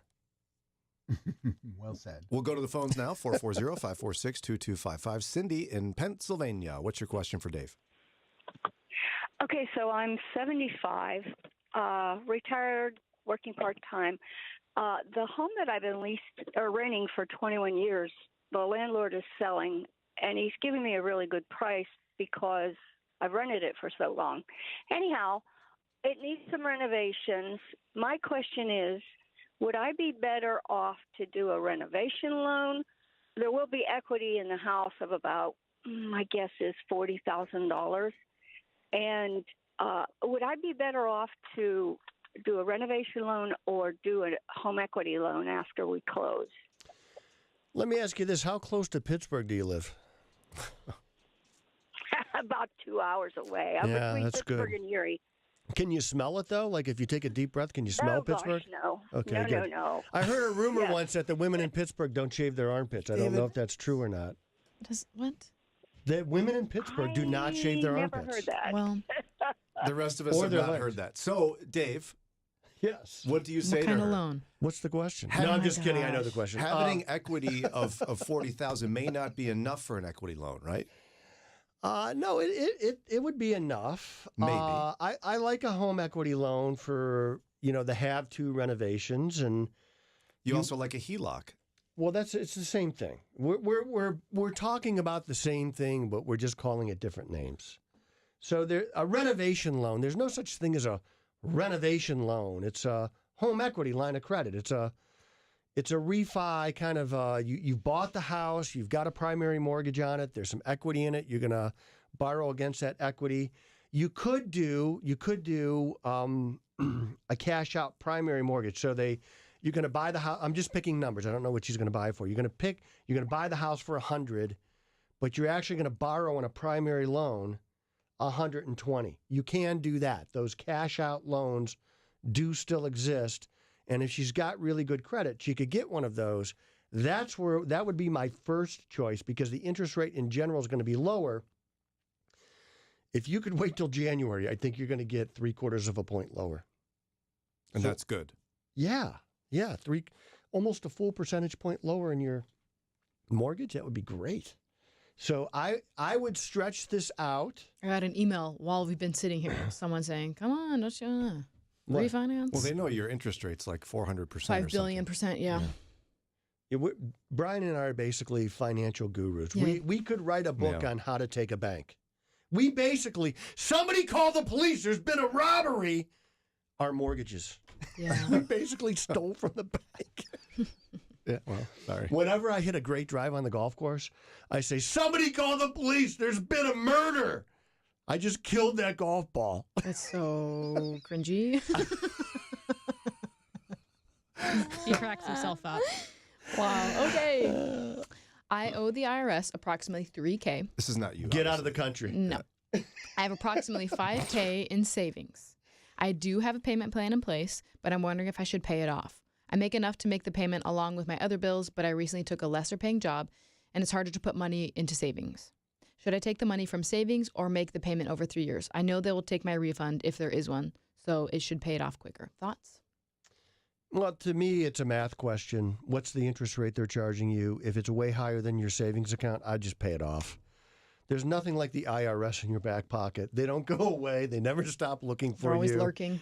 Always lurking, sending you mail, threatening letters. There's these commercials on, I don't even know what it is, but like, the IRS can communicate with other 3-letter agencies like the FBI, you know, and so they will come after you. And yeah, the IRS agents carry guns now. So I don't, we pay way too much in tax, undeniably. You know, when the income tax first started, they wanted to cap it at 2%, and the people that suggested that got laughed out of the room. Who's laughing now? Not us, I can tell you that. So I would probably just pay the IRS. Okay. Is there an advisable maximum amount or percentage of portfolio to place into a money market account now paying over 5%? Yeah, I like money markets for, if you were to say to me, I'm going to buy a CD or should I buy a money market, I would get the money market right now, especially if it's in an IRA. It's not taxable. So for a while, I could buy short-term government bonds in a non-qualified account where you pay tax, and you would net out way, more than the money market. But your cash position, I like to keep in a portfolio. I will always keep some cash. I have to have some cash in there for opportunities, to pay my fees. Very important. I'm not a charity, Lauren. I work for a living. You have a business. I have to get paid, right? I have custom shirts being delivered to the house accidentally. That's never going to happen again. And Levon said, I saw the way you looked at me when you opened that box. I said, what are you talking about? Because you were being sneaky. You had sneaky eyes. Well, she said I was being sneaky, but I wasn't being sneaky. I was going to show her the shirt. It's beautiful. It is really a beautiful shirt. And doubtful. Anyway, I like to keep some money in cash. You've got to have some money in cash. So a money market is a great way to do it. The downside to a money market, although they're daily liquid, you can have your money back anytime you want. It takes an action to get your money out. If you just have it in a bank account. So I still like some money at the local bank, but I would limit it as much as possible and keep more of my short-term cash, my savings, in a money market, because it's just earning way more money. Okay. And then a second part to that question. Mm-hmm. Do larger deposits over $1 million plus need to be placed in various accounts or with different banks? Are money market accounts insured by the FDIC? This is your personal question, right? You're thinking about oh, yeah. moving a few mil around? Yeah. Absolutely. Well, if you're going to keep it in different banks, theoretically, what you could do is have an account in your name, an account in a spouse's name, and a joint account. All three different registrations get the FDIC insurance. So the FDIC will insure money markets. Yeah, but when SVB Bank went bankrupt in California, they backed everybody up. There were people that had $200 million in that bank, and they didn't lose any money. So the FDIC, the government has basically said there is no limit to the insurance, but I would not keep $1 million at the bank. You're just not going to make enough money. I would put it in a money market. Those are not guaranteed by FDIC, but it's never gone below $1. Nobody's ever lost money in a money market. Okay. I'm going to text Sarah about that. You better text Eddie. Yeah, but just to let him know. Mill. Yeah, we got to spread that around a little bit. Out. Yeah, definitely. It's not insured. Okay. Yeah, be careful with your mill. My mill. I'm going back to work, age 61. Because of that, I won't qualify for Medicaid anymore. My job is part-time and doesn't offer health benefits. Where can I get medical insurance that doesn't cost a lot? You're going to have to go to the exchange. And if you don't buy it, you're going to get fined. That's the world we live in right now. What you could What's do. What's the website for the exchange? You must have advised people on this before. Yeah, it's just Google it. What you should do is fly to Mexico and sneak across the border. You'll get $10,000 in free health care and a free college education. Okay. When I open a Roth IRA, what should I invest it in? If you're younger, stop. Bitcoin. If you're younger, you've got to be in equities. You've got to be in stocks somehow. And some people who want to do it on their own, they're like, I don't know what stocks to buy. I don't know. When I first started, it wasn't like getting the information was so hard because we didn't have computers at the time on our desk. Can you imagine that? So even a cell phone. Huh. I got my first cell phone in 1995. I had 30 minutes a month. Oh, sure. Yeah, I remember. Like I can't go over on my it's minutes. It's just an emergency. Like I wouldn't take Levon's call if I was close to my minutes. Yeah. Like, honey, what do you want me to do? I'm going to be over minutes. And so now it's not like, where do I get the information? It's how do I discern this flood? It's like breaking the dam walls down on Lake Mead, which is a little low right now, but it's still a lot of water. How do I discern all this information? Just do index funds. Yeah, you could, but you got to be in equities. Got to be in equities. That's what grows. And Bitcoin? No, I still don't know what Bitcoin is. I wish I knew. It's like blowing up a balloon and saying, Brian, there's this air in this balloon, and I want to sell it to you. And he's like, wow. And you buy it, and then you got to convince Daria or Lauren to pay you more for the air in that balloon. That's not hard. They're just suckers. I feel like I'm in a fever dream today. I don't really know what's happening in here. But. Armandoville is real. Henry is real. He's a little kid that's going to own Harvard. He's That's one Henry. of my senior economic advisors on the team. Good. Yes. Makes a lot of sense, actually. He advises me on Pokemon cards. Yes. which are actually very valuable. They are. They can be. They can be. All right, that just about does it for today. Again, David Szfranski, president and founder of Edgewater Investment Group, has been our guest. If you want to reach him, the best way to do that is to us. Just reach out to us. We'll connect you to Dave. Well, our people / us. Hey, write a song talk to for his me. people, which are actual people. So Lauren will tell Dave. Dave's people. Who is Dave? No, I have people. I've never met them or spoken to them, so I just contact you. Well, so you reach out to me, and I'll reach out to Dave. Corey, Josh, sure, Dan, Drew. Well, why don't you bring him in here? She could list off names too, Dave. I mean, Pixie. Pixie's our financial support dog. She is. Well, that sounded made up. Hard Sorry. job.